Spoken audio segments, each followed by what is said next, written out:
여러분, 혹시 세상에서 가장 끔찍한 결혼기념일을 상상해 본 적 있으신가요?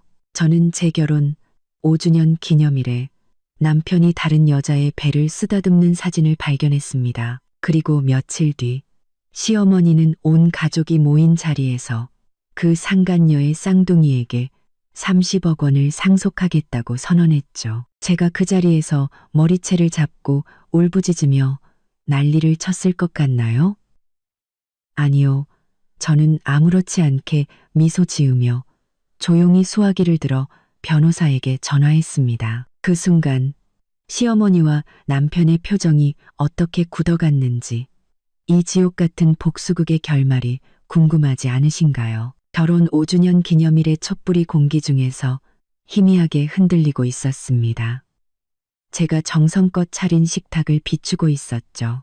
중앙에는 하얀 장미 한 다발이 놓여 있었고, 그 주위로는 남편 강주원이 가장 좋아하는 한우 스테이크와 킹크랩찜이 먹음직스럽게 자리 잡고 있었습니다.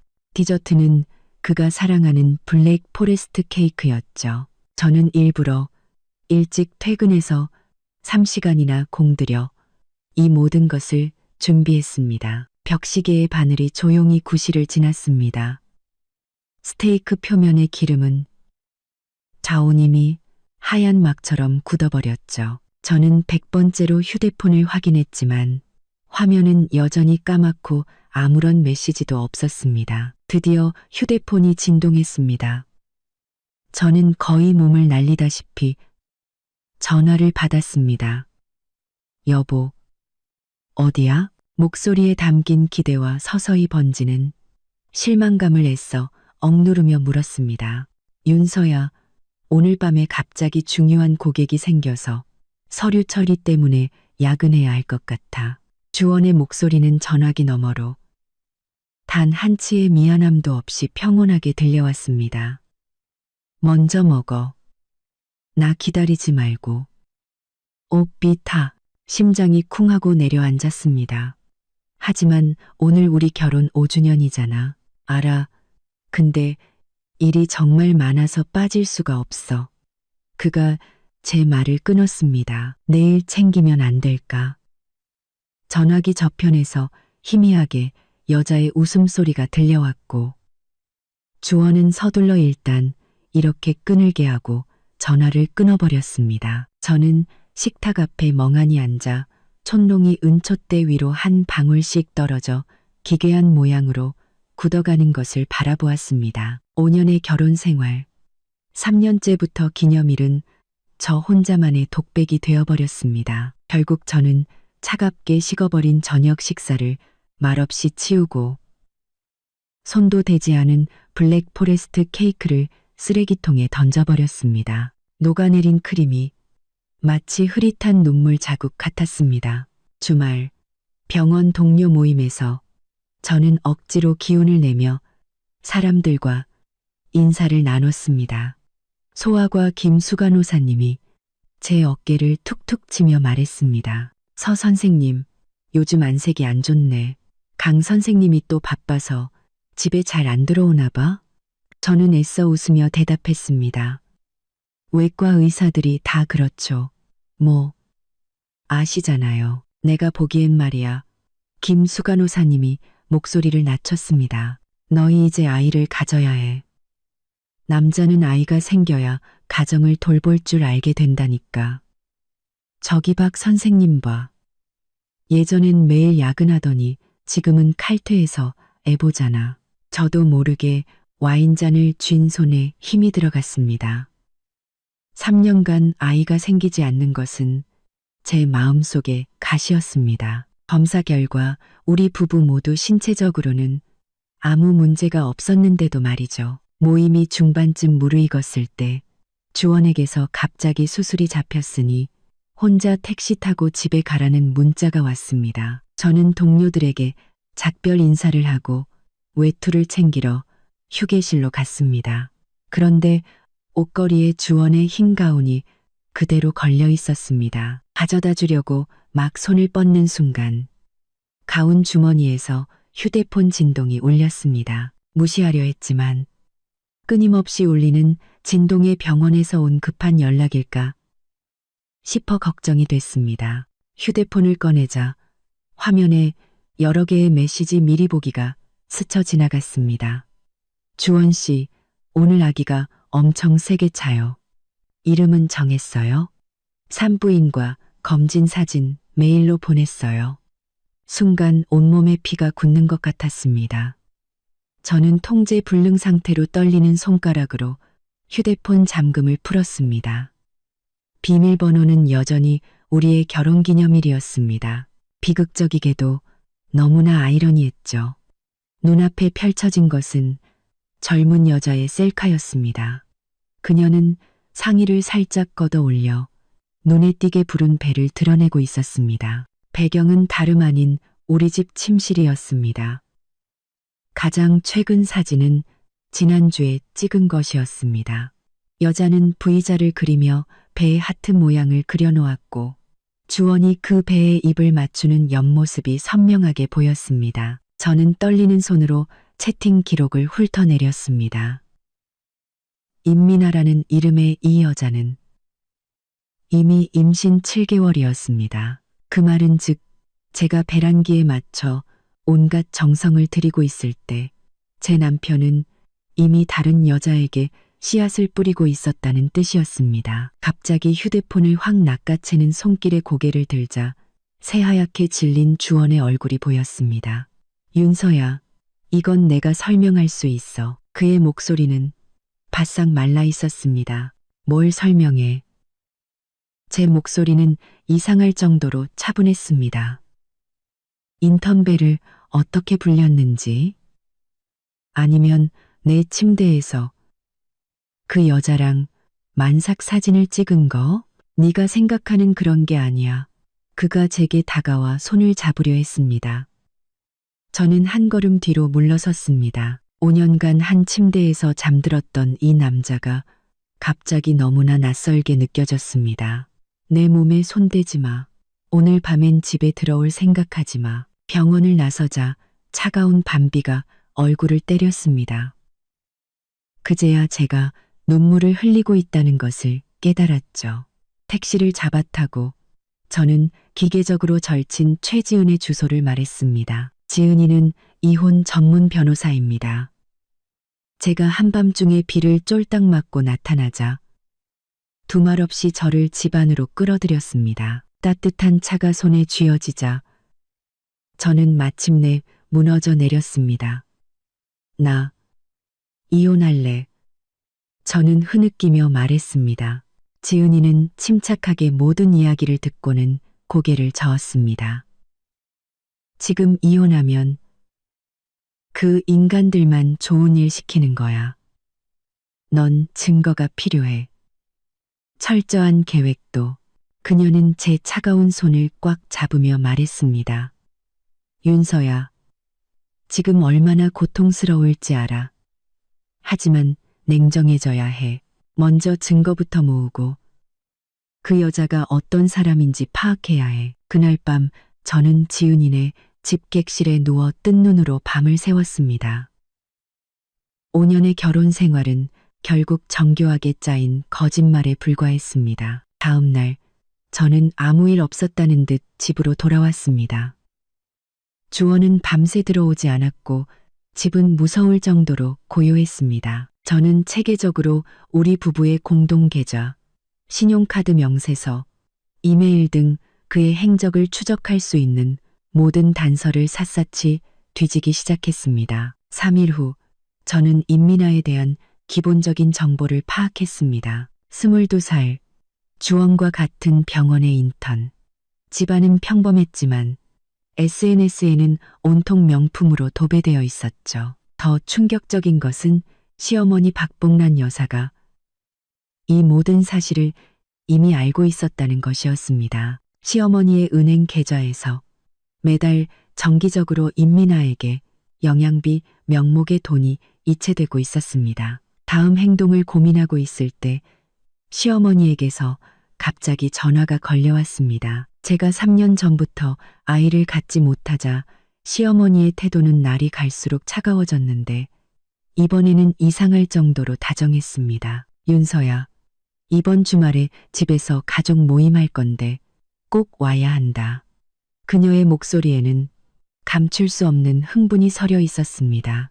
아주 중요한 발표를 할 거거든. 저는 휴대폰을 꽉 쥔 채 손톱이 손바닥을 파고드는 것을 느꼈습니다.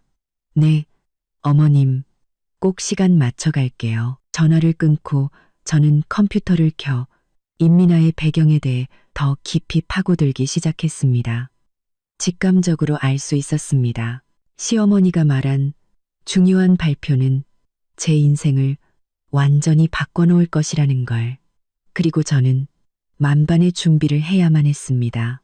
주말 아침, 저는 옷장 앞에서 1시간을 꼬박 망설였습니다. 결국 단정하면서도 너무 꾸민 티가 나지 않고 그렇다고 초라해 보이지도 않는 미색 원피스를 골랐습니다. 화장을 할 때는 며칠간의 불면으로 생긴 다크서클을 가리기 위해 컨실러를 평소보다 더 꼼꼼히 발랐습니다. 휴대폰이 진동했습니다. 친구 지은이에게서 온 메시지였습니다.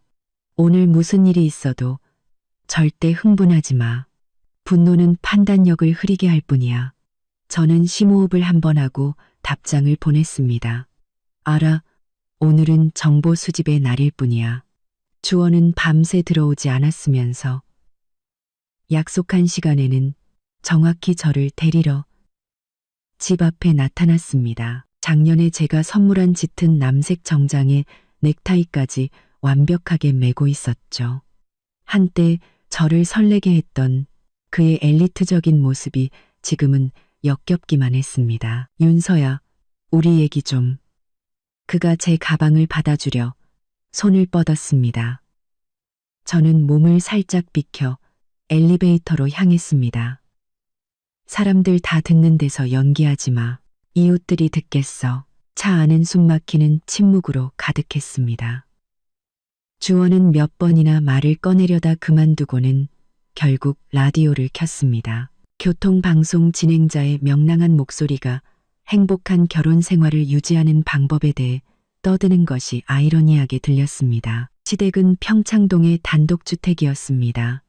결혼 후 우리는 자주 이곳에서 가족 모임을 가졌지만 아이 문제가 불거진 후부터는 제 발길이 뜸해졌습니다. 오늘따라 마당에는 차가 가득했습니다. 강씨 집안 친척들이 모두 모인 모양이었습니다. 강씨 집안 친척들이 모두 모인 모양이었습니다. 어머님이 오늘 중요한 발표를 하신다고 했지?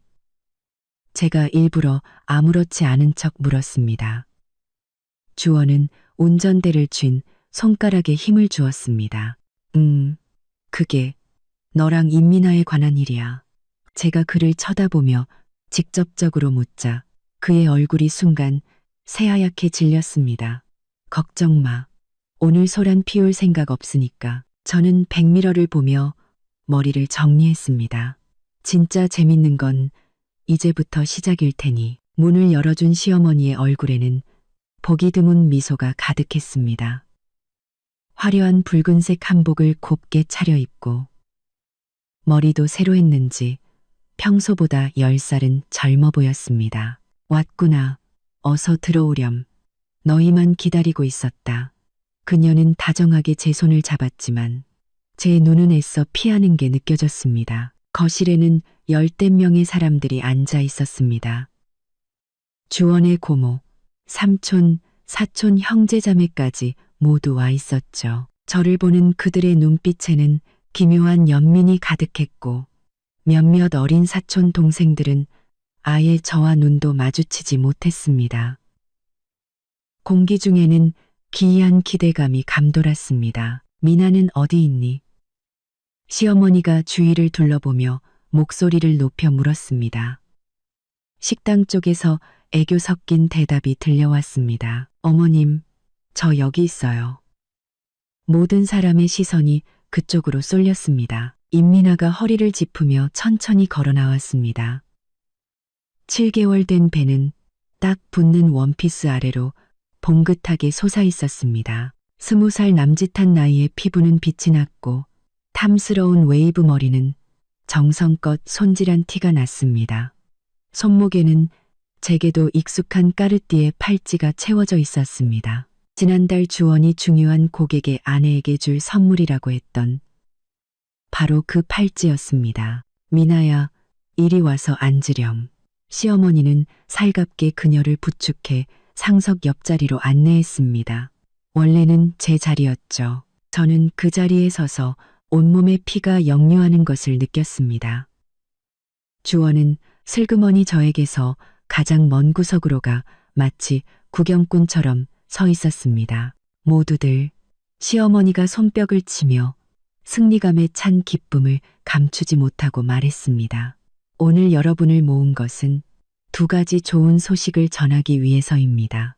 그녀는 임민아의 어깨를 다정하게 감싸 안았습니다. 첫째, 우리 강씨 집안에 드디어 대가 이어지게 되었습니다. 미나가 쌍둥이를 임신했어요. 초음파를 보니 둘 다 아들이랍니다. 거실에서는 열렬한 박수와 축하의 소리가 터져나왔습니다. 몇몇 친척들은 저를 힐끔 쳐다보더니 재빨리 시선을 돌렸습니다. 저는 손톱이 손바닥을 파고들도록 주먹을 꽉 쥐었습니다. 그 고통 덕분에 정신을 차릴 수 있었죠. 둘째, 시어머니는 흥분으로 떨리는 목소리로 말을 이었습니다. 나는 이미 유언장을 수정했다. 내 명의로 된 재산 30억 원을 이 두 보물 같은 손주들에게 교육 자금으로 남겨줄 것이다. 그리고 그 돈은 아이들의 어머니인 미나가 대신 관리하게 될 것이다. 그 말은 거실에 폭탄처럼 터졌습니다. 30억 원은 시어머니 재산의 대부분으로 이 집과 상가 몇 개를 포함한 금액이었습니다. 친척들은 웅성거리기 시작했고 어린 사촌 동생 몇몇은 믿을 수 없다는 표정을 지었습니다. 형님, 이 결정이 너무 성급한 건 아닐까요? 주원의 고모가 조심스럽게 물었습니다. 성급하다고? 시어 성급하다고? 시어머니는 비웃으며 저를 쳐다보았습니다. 어떤 사람은 5년 동안 아이 하나 낳지 못해서 우리 강씨 집안의 대가 끊길 뻔했는데 말이야. 그런데 미나는 한 번에 아들 둘을 임신했으니 우리 집안의 큰 공신이지. 임미나는 적절한 타이밍에 고개를 숙이며 수줍은 미소를 지었습니다. 하지만 그녀의 손가락은 과시하듯 배를 쓰다듬고 있었죠. 그녀가 고개를 들어 저와 눈을 마주쳤을 때 그 눈에는 도발과 더위가 가득했습니다. 윤서야. 시어머니가 제게로 고개를 돌리며 위선적인 온화한 말투로 말했습니다. 너도 너무 속상해하지 마라. 너랑 주원이 이혼하고 나면 내가 위자료로 3천만 원 챙겨줄게. 그동안 고생 많았잖니. 3천만 원, 그들이 임민아에게 사준 명품 가방 하나 값도 안 되는 돈이었습니다. 저는 주위를 둘러보았습니다. 친척들의 동정 어린 혹은 고소해하는 얼굴들이 보였습니다. 주원은 구석에 서서 바닥만 쳐다보고 있었죠. 마치 바닥에 뭐라도 있는 것처럼. 저는 심호흡을 한 번 하고 훈련된 미소를 지었습니다. 축하드려요, 어머님. 그리고 미나 씨도요. 제 목소리는 스스로도 놀랄 만큼 평온했습니다. 하지만 이혼과 재산 분할에 관해서는 정식 법적 절차를 밟는 게 맞다고 생각해요. 어머님 생각은 어떠세요? 시어머니의 미소가 굳었습니다. 제가 이렇게 침착하게 나올 줄은 몰랐던 모양입니다. 임민아는 미간을 찌푸렸습니다. 제가 울고불고 난리치는 모습을 기대했던 게 분명했죠. 그야, 당연하지. 시어머니가 어색하게 말했습니다. 자, 일단 식사부터 하자. 음식이 다 식겠다. 식탁에서 임민아는 마치 여왕처럼 모든 사람의 주목을 받았습니다. 시어머니는 계속해서 그녀에게 반찬을 집어주며 안부를 물었습니다. 제가 단 한 번도 받아보지 못한 살가운 모습이었죠. 주원은 그녀 옆에 앉아 가끔 맞장구를 치는 어설픈 배우 같았습니다. 저는 조용히 제 앞에 놓인 음식을 먹으며 모든 사람의 표정을 관찰하고 모든 대화를 기억했습니다. 임민아가 주원이 사준 에르메스 가방을 자랑할 때 주원의 고모가 경멸하듯 입술을 삐죽이는 것을 보았습니다. 그쪽 그점한 에르메스 가방을 자랑할 때 주원의 고모가 경멸하듯 입술을 삐죽이는 것을 보았습니다. 시어머니가 임민아를 청담동 최고급 산후조리원에 보낼 거라고 발표했을 때 주원의 삼촌이 미간을 찌푸리는 것도 놓치지 않았습니다. 이미 강남 세브란스 병원에 VIP 병실도 예약해뒀고 최고의 산부인과 의사도 섭외했단다. 시어머니는 신이 나서 말을 이었습니다. 애들 태어나면 신라 호텔에서 100일 잔치도 성대하게 열어줘야지. 하객은 한 500명 부를까? 어머님, 제가 마침내 입을 열었습니다. 그 비용은 전부 그 30억 원에서 나가는 건가요? 식탁은 순간 조용해졌습니다. 시어머니의 얼굴색이 변했습니다. 그건 네가 신경 쓸 일이 아니잖니. 그냥 궁금해서요. 저는 느긋하게 입가를 닦으며 말했습니다. 민법에 따르면 혼인 중에 취득한 재산은 부부 공동 소유잖아요. 주원이 수입의 절반은 제 몫이고 만약 그가 미나 씨에게 쓴 돈이 일상적인 생활비를 초과한다면 제가 그 돈의 반환을 청구할 권리가 있거든요. 임민아의 손에서 젓가락이 바닥으로 떨어졌습니다. 서윤서, 시어머니가 식탁을 치며 벌떡 일어났습니다. 너 지금 그게 무슨 태도야? 자기가 애도 못 낳는 주제에 어디서 감히 그런 소리를 해? 출산 능력과 재산권은 별개의 문제죠. 어머님, 저는 침착하게 말했습니다. 하지만 오늘은 이런 이야기를 나누기에 적절한 날은 아닌 것 같네요. 다음에 자세히 이야기 나누시죠. 저는 자리에서 일어나 인사를 하고 경악에 찬 사람들을 뒤로 한 채 집을 나섰습니다. 주원이 저를 따라 나왔습니다. 마당에서 제 팔을 붙잡으며 소리쳤습니다. 아르서 시볼타를 붙잡으며 소리쳤습니다. 서윤서, 너 미쳤어? 온 가족 앞에서 어떻게 그런 말을 해? 저는 그의 손을 뿌리쳤습니다. 왜? 당신들 좋은 쇼에 찬물을 끼얹어서.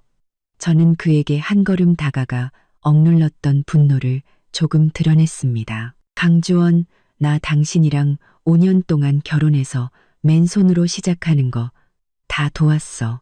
그런데 이제 와서 상간녀를 집안에 들이고 나를 빈손으로 내쫓겠다고? 그럼 나더러 어쩌라고? 그가 갑자기 폭발했습니다. 나는 아들이 필요해. 우리 강씨 집안대가 끊기면 안 된다고. 너는 내가 그동안 얼마나 큰 압박을 받았는지 알아?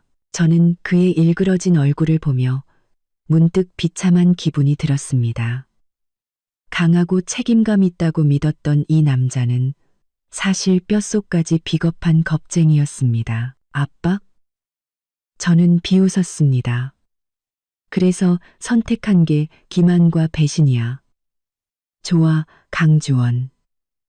우리 법정에서 보자. 집으로 돌아오는 차 안에서 저는 지은이에게 전화를 걸었습니다. 상황이 생각보다 더 최악이야. 분노로 목소리가 떨렸습니다. 그들은 공개적으로 나를 모욕했을 뿐만 아니라 모든 재산을 그 상간녀에게 주려고 해. 지은이의 목소리는 냉정하고 전문적이었습니다. 녹음했어? 응. 처음부터 끝까지 다. 저는 가방 속에서 작동 중인 녹음펜을 흘깃 보았습니다. 잘했어. 자, 이제 내 말 잘 들어. 분노는 아무 소용없어. 우리는 행동해야 해. 첫째, 너랑 강주원의 수년간의 모든 금융거래 내역을 정리해. 둘째, 그 30억 원의 출처를 명확히 밝혀내. 마지막으로 그녀는 잠시 말을 멈췄습니다. 그 임민아라는 여자의 배경을 철저히 조사해야 해. 집에 돌아와 저는 곧장 서재로 향했습니다. 주원은 밤늦도록 돌아오지 않았고 덕분에 저는 충분한 시간을 확보할 수 있었습니다. 그의 세금 신고서부터 병원 회계 장부까지 모든 서류 폴더를 샅샅이 뒤졌습니다. 새벽 3시 저는 마침내 낡은 영수증 더미 아래에서 결정적인 단서를 발견했습니다. 5년 전 저와 주원은 한 바이오 회사에 공동으로 투자했습니다. 당시 각각 3억 원씩 투자했죠. 나중에 그 회사가 대기업에 인수되면서 50억 원이 넘는 수익을 얻었습니다. 우리는 세금 문제 때문에 수익의 대부분을 시어머니 명의로 옮겨두었지만 실제 소유권은 우리에게 있었습니다. 즉, 시어머니가 상속하겠다는 그 30억 원은 본질적으로 저와 주원의 공동 재산이었던 것입니다. 저는 의자에 주저앉아 갑자기 웃음을 터뜨렸습니다. 시어머니는 제 돈으로 저를 쫓아내려 했던 겁니다. 정말이지 천하의 코미디였습니다. 아침에 주원이 돌아왔습니다. 그는 몹시 지쳐 보였고 넥타이는 헐거워져 있었으며 몸에서는 희미한 향수 냄새가 났습니다. 임민아가 좋아하는 디올 자도르 향이었죠. 이혼 조건에 대해 얘기해야겠어. 그는 마치 비즈니스 협상을 하듯 단도직입적으로 말했습니다. 저는 그에게 커피를 한 잔 따라주며 아무렇지 않은 척 물었습니다. 무슨 조건? 집은 내 명의로 하고 예금은 반으로 나누자. 차는 네가 가져가. 그는 제 눈을 피했습니다. 네가 수입이 없는 걸 감안하면 내가 아주 관대하게 구는 거야. 수입이 없다고? 저는 눈썹을 치켜떴습니다. 나 사직하기 전에 소아과 전문의로 연봉 1억이었어. 당신 병원 개원하는 거 돕느라 그만둔 거잖아. 그건 네 선택이었지. 그가 차갑게 말했습니다. 게다가 넌 아이를 낳지 못하잖아. 법적으로 이건 중대한 귀책 사유야. 내가 더 많은 보상을 요구할 권리가 있어. 그 말은 칼처럼 제 심장에 박혔습니다. 저는 주먹을 꽉 쥐었고 손톱이 다시 손바닥을 파고들었습니다. 중대한 귀책 사유? 저는 떨림을 간신히 참으며 말했습니다. 강주원, 건강검진 결과 당신 정자 활동성이 부족해서 임신이 어려운 주된 원인이 당신한테 있다고 나왔잖아. 그의 얼굴색이 싹 변했습니다. 말도 안 돼. 미나는 임신했잖아. 그래? 제가 의미심장하게 반문했습니다. 정말 그 아이가 당신 아이라고 확신해? 주원이 벌떡 일어섰고 커피잔이 바닥에 떨어져 산산조각 났습니다. 무슨 뜻이야? 아무 뜻 아니야. 저는 자리에서 일어나며 말했습니다. 그냥 요즘 친자 확인 기술이 아주 발달했다는 걸 알려주는 것뿐이야. 저는 침실로 향하며 덧붙였습니다. 아, 그리고 이혼 조건은 받아들일 수 없어. 내 변호사가 당신에게 연락할 거야. 침실 문을 잠그고 저는 즉시 지은이에게 메시지를 보냈습니다. 돌파구를 찾았어. 그 30억 원은 우리 공동 재산이야. 그리고 난 그 아이가 강주원 아이가 아닐 거라고 확신해. 지은이에게서 바로 답장이 왔습니다. 엄청나. 계속 증거를 모아. 내가 임민아에 대해 재미있는 배경 정보를 좀 알아냈어. 내일 만나서 얘기하자. 저는 침대에 누워 천장을 바라보며 가족 모임에서의 모든 사람의 표정을 떠올렸습니다. 시어머니의 더위, 임민아의 오만함, 주원의 회피, 그들은 자신들이 이겼다고 생각하겠지만 사냥꾼과 사냥감의 역할이 곧 뒤바뀔 것이라는 사실은 꿈에도 모를 겁니다. 휴대폰이 진동했습니다. 모르는 번호로 온 문자 메시지였습니다. 강주원 씨 부인 되시죠? 당신 남편과 그 천한 계집애에 대해 이야기 나눌 생각 있으신가요? 당신에게 필요한 증거 제가 가지고 있습니다. 한 정보 제공자로부터. 저는 이 의문의 메시지를 빤히 쳐다보며 입꼬리를 살짝 올렸습니다. 아무래도 이 전쟁은 이제 막 시작된 것 같았습니다. 의문의 번호는 더 이상 메시지를 보내오지 않았습니다. 저는 화면이 어두워질 때까지 휴대폰을 쳐다보았습니다. 창밖은 이미 동이 트고 있었습니다. 저는 뻐근한 눈을 비비고 이 정보들을 처리하기 전에 잠시 눈을 붙이기로 했습니다. 하지만 눕자마자 10분도 채 되지 않아 날카로운 초인종 소리가 아파트 전체에 울려 퍼졌습니다.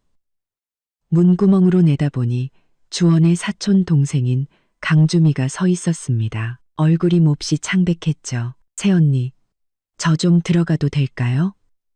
그녀의 목소리는 떨리고 있었습니다.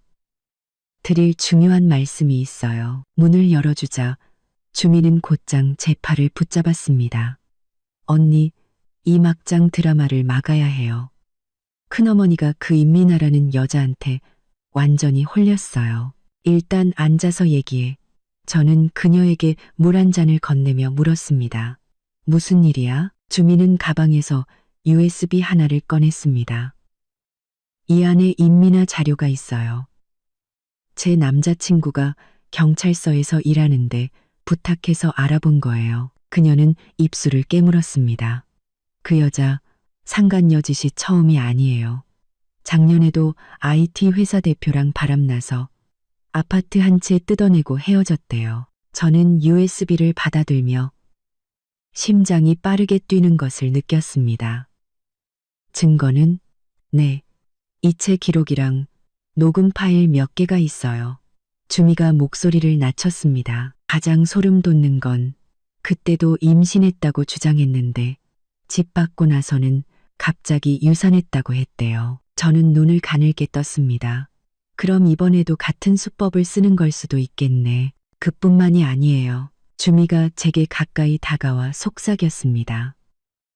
제가 큰어머니랑 임민아가 싸우는 걸 엿들었는데 아이 아빠가 누군지를 두고 의견이 다른 것 같았어요. 그 말은 제 추측에 확신을 더해 주었습니다. 저는 USB를 꽉 쥐며 물었습니다. 주미야, 왜 나를 돕는 거야? 주미의 눈가가 붉어졌습니다. 왜냐하면 우리 엄마도 상간녀 때문에 돌아가셨거든요. 그녀는 눈물을 훔치며 말했습니다. 그리고 온 가족 중에 예전에 저를 진심으로 도와준 사람은 언니뿐이었어요. 기억나세요? 제가 대학교 때 성추행 당했을 때 언니가 같이 경찰서 가지고 변호사 찾아줬잖아요. 기억이 났습니다.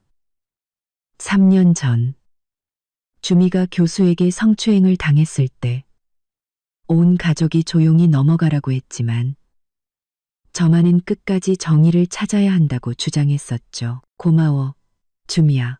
이 정보들 나한테 정말 중요해. 저는 그녀를 꼭 안아주었습니다. 주미를 보내고 저는 즉시 USB 내용을 확인했습니다. 안에는 임민아의 신상 정보, 숙박 기록뿐만 아니라 몇 개의 녹음 파일이 있었습니다. 가장 최근 파일은 어제 오후 시댁에서 녹음된 것이었습니다. 대체 언제 돈 받을 수 있는 건데요? 임민아의 목소리는 날카롭고 귀에 거슬렸습니다. 제 배는 하루가 다르게 불러오는데 더는 못 기다려요. 뭘 그리 서둘러. 시어머니의 목소리는 차가웠습니다. 애 낳고 친자 확인 끝나면 줄 건 다 줄 테니 만약에 약속 안 지키시면 어떡해요? 계약금으로 먼저 10억 원은 주셔야겠어요. 꿈깨. 내가 내 정체를 모를 줄 알아? 시어머니가 비웃었습니다. 김 대표한테 다 들었어. 네가 그 사람 집을 어떻게 뜯어냈는지 녹음은 거기서 끊겼습니다. 저는 3번이나 반복해서 들으며 어떤 세부 사항도 놓치지 않으려 애썼습니다. 시어머니는 임민아의 정체를 알면서도 단지 손주를 낳아준다는 이유만으로 그녀를 받아들인 것입니다. 이건 상식적으로 말이 안 됐습니다. 저는 지은이에게 전화를 걸어 만날 약속을 잡고 집안의 재무 서류들을 정리하기 시작했습니다. 결혼 5년 동안 모든 영수증과 은행 거래 내역을 보관해온 습관이 지금 큰 힘이 되어 주었습니다. 점심때 저는 지은이의 법률사무소 근처 한적한 카페에서 그녀를 만났습니다. 지은이는 깔끔한 검은색 정장 차림이었고 금태 안경 너머의 두 눈은 매처럼 날카로웠습니다. 상황이 우리가 생각했던 것보다 훨씬 복잡해. 저는 USB를 그녀에게 밀며 말했습니다. 임민아는 전문 상간녀고 시어머니도 그 사실을 알고 있어. 지은이는 서류를 빠르게 훑어보더니 승리를 확신하는 미소를 지었습니다. 기가 막히네. 이 여자가 작년에 사기쳤다는 그 김 대표. 마침 우리 사촌 오빠 고객이야. 그녀는 휴대폰 앨범을 열었습니다. 봐. 이게 그때 그 여자 만삭 사진이야. 네가 보내준 최근 사진이랑 비교해봐. 두 장의 사진이 나란히 놓이자 각도는 달랐지만 배의 윤곽이 놀라울 정도로 비슷했습니다. 이건 같은 임신 주차의 사진이야. 제가 눈을 크게 떴습니다. 맞아. 내가 산부인과 전문의한테 자문해봤어. 이렇게 모양과 위치가 똑같을 순 없대. 두 번의 임신에서는 불가능한 일이야. 지은이가 안경을 고쳤었습니다. 그 여자는 배에 가짜 보형물을 붙이고 다니는 걸 거야. 문득 뭔가가 떠올랐습니다. 잠깐만. 그럼 임신을 아예 안 했다면 산부인과 진단서는 어떻게 된 거지? 위조했겠지. 지은이가 비웃었습니다. 돈만 있으면 무슨 증명이든 못 만들겠어? 하지만 그녀가 미간을 찌푸렸습니다. 내 시어머니가 친자 확인을 언급한 걸 보면 어느 정도 의심은 하고 있다는 거야. 확실한 증거가 필요해. 저는 커피잔을 꽉 쥐었습니다. 그 여자가 가짜 임신이라는 증거. 혹은 아이가 강주원 아이가 아니라는 증거. 두 가지 방향이야. 지은이가 손가락을 세웠습니다. 첫째, 그 여자의 의료 기록을 확인해야 해. 이건 병원 내부자 도움이 필요해. 둘째, 그 여자와 강주원의 진짜 관계를 파악해야 해. 만약 둘 사이가 단순한 거래 관계라면 분명 금전 거래 증거를 찾을 수 있을 거야. 저는 대학 동기이자 지금은 산부인과에서 일하는 유진이가 떠올랐습니다. 의료 기록은 내가 알아볼게. 금전 거래는 나한테 맡겨. 지은이가 자신 있게 말했습니다. 내가 아는 유능한 사설 탐정들이 몇 명 있거든. 헤어지기 전 지은이가 갑자기 심각한 표정으로 말했습니다. 윤서야, 조심해. 강주원이랑 내 시어머니 보통 사람들이 아니야. 지금 내가 그들의 이익을 위협하고 있으니 무슨 짓을 할지 몰라. 알아. 저는 고개를 끄덕였습니다. 안전에 유의할게. 저는 고개를 끄덕였습니다. 집으로 돌아오는 길에 저는 병원에 들러 유진이를 만났습니다. 당직 중이던 그녀는 저를 보고 깜짝 놀랐습니다. 윤서야, 웬일이야? 도움이 필요해. 저는 단도직입적으로 말했습니다. 가짜 임신으로 사기치는 상간녀에 관한 일이야. 의사 휴게실에서 저는 유진이에게 임민아의 사진과 소위 산부인과 진단서라는 것을 보여주었습니다. 그녀는 서류를 자세히 살펴본 뒤 미간을 찌푸렸습니다. 그녀는 서류를 자세히 살펴본 뒤 미간을 찌푸렸습니다. 이 초음파 보고서 양식이 좀 이상한데? 임신 주수 묘사도 비전문적이고. 그녀는 휴대폰을 꺼내 들었습니다. 내 동기 중에 그 여자가 다닌다는 선샤인. 산부인과에서 일하는 애가 있는데 한번 물어볼게. 10분 후 우리는 놀라운 사실을 알게 되었습니다. 선샤인 산부인과에는 임민아의 진료 기록이 전혀 없었습니다. 가짜 보고서야. 유진이가 단정적으로 말했습니다. 꽤 그럴싸하게 만들긴 했네. 네 남편이랑 시어머니는 눈치 못 챘어? 주원이는 아마 산부인과에 같이 가본 적도 없을 거야. 저는 문득 깨달았습니다. 시어머니는 의심하고 있을지도 몰라. 그래서 친자 확인을 꼭 하겠다고 한 거겠지. 병원을 나설 때 저는 복도에서 주원의 동료인 마 선생님과 마주쳤습니다. 그는 어색한 표정으로 저를 보더니 서둘러 고개만 까딱하고 지나갔습니다. 이상하다고 생각하는 순간 지난주에 주원이 제 이름으로 수면제를 처방받았던 것이 떠올랐습니다. 유진아. 저는 유진이를 다시 불러 세웠습니다. 혹시 최근에 강주원 선생님이 내 이름으로 수면제 처방받은 적 있어? 유진이는 고개를 저었습니다. 아니, 못 들었는데. 왜? 아니야. 내가 잘못 기억했나 봐. 저는 웃으며 작별 인사를 했지만 마음속에서는 경고음이 울렸습니다. 주원은 왜 내 이름으로 수면제를 처방받았을까? 대체 무슨 짓을 하려는 걸까? 집에 돌아와 저는 침실과 욕실을 샅샅이 뒤졌습니다. 약장 가장 안쪽에서 이미 개봉된 수면제 한 병을 발견했습니다. 절반이나 비어 있었죠. 저는 이런 약을 먹어본 적도 없고 더군다나 이렇게 쉽게 손이 닿는 곳에 둘 리도 없었습니다.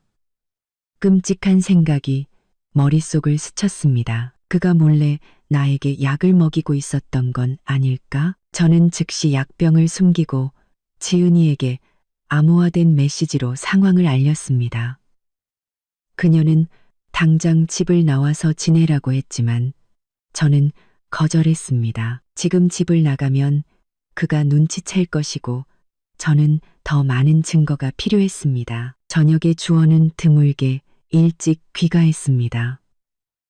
심지어 포장 음식까지 사들고 왔죠. 그는 이상할 정도로 살갑게 굴며 계속해서 제게 반찬을 집어주고 물을 따라 주었습니다. 저는 몇 숟가락 드는 척하다가 그가 한눈 파는 사이에 소매에 숨겨둔 비닐봉지에 음식을 몰래 뱉어냈습니다. 요즘 잠은 잘 자. 그가 갑자기 눈을 반짝이며 물었습니다. 안색이 안 좋아 보여서 응, 잠을 잘 못 자. 저는 그의 말에 맞춰 대답했습니다. 자꾸 악몽을 꿔. 내가 넣어주려고 안정제 좀 받아왔어. 그가 주머니에서 작은 약병을 꺼냈습니다. 자기 전에 한 알만 먹어. 푹 잘 수 있을 거야. 저는 약병을 받아들며 속으로 비웃었습니다. 이 약병은 약장에 숨겨져 있던 것과 다른 것이었고 라벨도 새 것이었습니다. 그는 대체 얼마나 많은 수면제를 쌓아두고 있는 걸까요? 고마워. 정말 자상하네. 저는 감동한 척 말하며 그의 눈에 안도감이 스치는 것을 놓치지 않았습니다. 잠자리에 들기 전 저는 그가 준 안정제를 몰래 비슷한 모양의 비타민으로 바꿔치기 하고 그의 앞에서 하나를 삼켰습니다. 주원은 만족스러운 미소를 지으며 제 이마에 입을 맞췄습니다.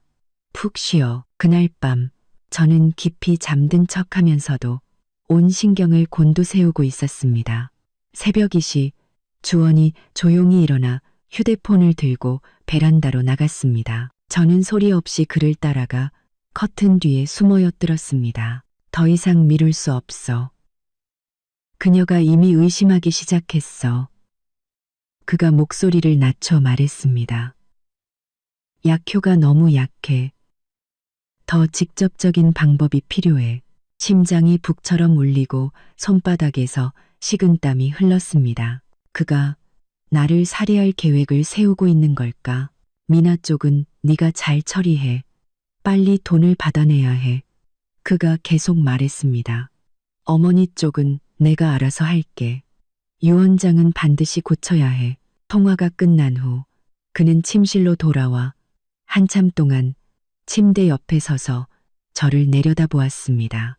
저는 균일한 호흡을 유지하며 눈꺼풀을 미동도 하지 않았습니다. 마침내 그는 한숨을 쉬고는 객실로가 잠들었습니다. 그가 떠나자마자 저는 문을 잠그고 지은이에게 전화를 걸었습니다. 상황이 긴급해. 강주원이 나를 살해할 계획을 세우고 있는 것 같아. 지은이는 숨을 들이켰습니다. 당장 나와. 지금 당장. 아니, 그게 더 위험해. 저는 냉정하게 분석했습니다. 내가 의심하고 있다는 걸 그가 알게 되면 더 극단적인 방법을 쓸 거야. 나는 순종적인 척하면서 더 많은 증거를 모아야 해. 너무 위험해. 이건 단순한 이혼 소송이 아니야. 윤서야, 알아. 저는 창밖의 달빛을 보며 말했습니다. 하지만 다른 선택지가 없어. 내가 갑자기 사라지거나 집을 나가면 그는 즉시 재산을 빼돌리고 증거를 인멸할 거야. 나는 시간을 벌어야 해. 결국 우리는 절충안에 합의했습니다. 저는 매일 아침, 점심, 저녁 3번 지은이에게 안전 신호를 보내고 집안에 초소형 카메라를 설치하기로 했습니다. 주원이 주는 모든 음식과 약은 샘플을 남겨두기로 했죠. 다음 날 저는 아픈 친구를 간병한다는 핑계로 집을 나와 지은이가 소개해준 사설 탐정 조 부장님을 만났습니다. 그는 40대 중반의 평범한 외모를 가진 남자로 어디서든 눈에 띄지 않을 인상이었습니다. 강주원 씨가 최근에 거액의 자금을 움직였습니다. 조 부장님이 서류한 뭉치를 건넸습니다. 지난주에 20억 원을 역외 계좌로 송금했는데 계좌 소유주 이름이 LMN입니다. 임민아의 이니셜이죠. 우리 공동 예금을 저는 이를 악물었습니다. 그뿐만이 아닙니다. 조 부장님이 다음 페이지를 넘겼습니다. 시어머니도 최근 자산을 매각하며 현금화하고 있는 것 같습니다. 저는 서류들을 샅샅이 훑어보며 머릿속으로 계획을 세웠습니다. 임민아가 지금 어디 사는지 알 수 있을까요? 이미 파악했습니다. 조 부장님이 자신만만하게 웃었습니다. 한강뷰 리버팰리스 2806호입니다. 강주원 씨가 얻어준 집이고 월세가 700만 원입니다. 여기 카드 결제 내역이 있습니다. 저는 이 증거들을 가지고 법원으로 가 재산 보전 신청을 했습니다. 판사는 서류를 검토한 후 즉시 주원과 시어머니 명의의 주요 계좌를 동결시켰습니다. 집으로 돌아오는 길에 저는 일부러 리버팰리스를 지나갔습니다. 호화로운 외관의 보안도 삼엄했죠. 어떻게 들어갈까 고민하던 찰나 익숙한 인형이 로비에서 걸어 나왔습니다. 과장된 선글라스와 모자를 썼지만 임민아의 걸음걸이와 몸매는 제가 모를 리 없었습니다. 저는 모자를 푹 눌러 쓰고 조용히 그녀의 뒤를 밟았습니다. 그녀는 근처 고급 카페의 창가 자리에 앉았습니다. 저는 길 건너편 서점에 숨어 그녀를 관찰했습니다. 곧 정장을 빼입은 중년 남성이 그녀의 맞은편에 앉았고 두 사람은 격렬하게 대화를 나누었습니다. 임민아는 가끔 흥분해서 테이블을 치기도 했죠. 저는 재빨리 그 장면, 특히 남자의 정면 얼굴을 찍어 조 부장님에게 보냈습니다. 5분도 안 되어 답장이 왔습니다. 장지성 IT 회사 CEO, 작년에 임민아에게 집 사기당한 바로 그 사람입니다.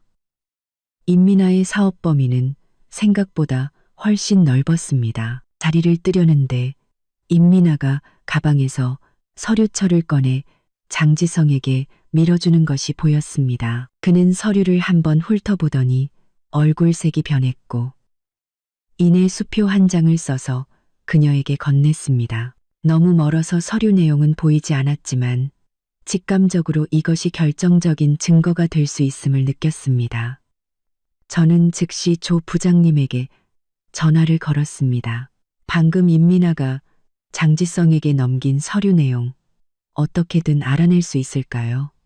비용은 문제 없습니다. 저한테 맡기시죠. 조 부장님의 짧고 굵은 대답이 돌아왔습니다. 집에 돌아오니 주원은 집에 없었습니다. 저는 그 틈을 타 거실, 침실, 주방에 초소형 카메라를 설치하고 클라우드 저장소에 연결했습니다. 모든 준비를 마치자마자 휴대폰이 울렸습니다. 유진이었습니다. 윤서야, 네가 부탁한 거 알아봤어. 그녀의 목소리는 긴장되어 있었습니다. 강주원 선생님, 최근에 내 이름으로 수면제 대량 처방받은 거 맞아. 근데 더 끔찍한 건 다른 약도 같이 처방받았다는 거야. 두 약을 같이 먹으면 심장마비를 일으킬 수 있어. 심장마비. 저는 그녀의 말을 차분하게 이었습니다. 전화기 저편에서 순간 침묵이 흘렀습니다. 어떻게 알았어? 추측했지. 저는 쓴웃음을 지었습니다. 아무래도 내 남편은 내가 자연사하기를 바라는 모양이야. 전화를 끊고 저는 어둠 속에 앉아 온몸을 훑고 지나가는 차가운 분노를 느꼈습니다. 5년간 한 침대에서 잠들었던 그 남자는 저를 배신하고 모욕했을 뿐만 아니라 이제는 저를 죽이려고 하고 있었습니다. 휴대폰이 다시 진동했습니다. 조 부장님에게서 온 메시지였습니다. 알아냈습니다. 임민아가 장지성에게 팔아넘긴 건 당신 시어머니의 유언장 사본과 당신 집 등기부등본 사진입니다. 양다리를 걸치고 있었던 거죠. 저는 메시지를 쳐다보며 갑자기 웃음이 터져 나왔습니다. 일이 점점 더 재미있어지고 있었습니다. 임민아는 주원이 주는 것에 만족하지 못하고 전 애인까지 협박하고 있었던 것입니다. 이는 그녀와 주원 사이가 결코 견고하지 않다는 것을 의미했습니다. 저는 지은이에게 메시지를 보냈습니다. 돌파구를 찾았어. 임민아가 지금 불장난을 하고 있어. 이걸 이용할 수 있겠어. 그리고 저는 유진이에게서 새로 받아온 안전이 확인된 진짜 수면제 하나를 삼켰습니다. 내일은 힘든 싸움이 될 것입니다. 맑은 정신과 충분한 체력이 필요했습니다. 약 기운에 서서히 잠이 들면서 저는 꿈을 꾸었습니다. 주원과 시어머니, 그리고 임민아가 벼랑 끝에 서 있었습니다. 그리고 저는 미소를 지으며 그들이 한 걸음씩 벼랑으로 다가가는 것을 지켜보고 있었습니다. 법원의 재산 보전 명령이 효력을 발휘한 지 3일째 되던 날, 주원은 마침내 계좌가 동결된 사실을 알게 되었습니다. 그날 아침, 저는 분노에 찬 고함 소리에 잠에서 깼습니다. 서윤서, 너 씨발 무슨 짓을 한 거야? 주원은 침실 문을 박차고 들어와 새파랗게 질린 얼굴로 소리쳤습니다.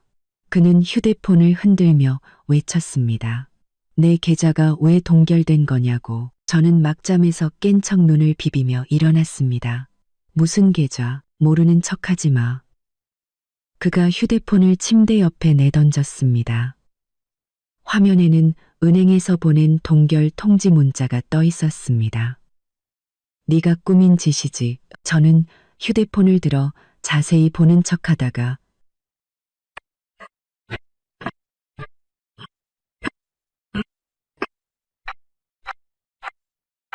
다다가 이내 깨달았다는 듯 표정을 지었습니다.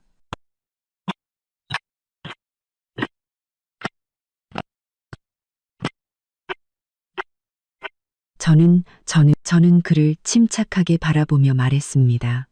당신이 우리 공동 재산을 빼돌리고 있었잖아. 안 그래? LMN이라는 이름의 역의 계좌로 말이야. 주원의 표정이 순간 굳어졌습니다. 얼굴에서 핏기가 싹 가셨죠.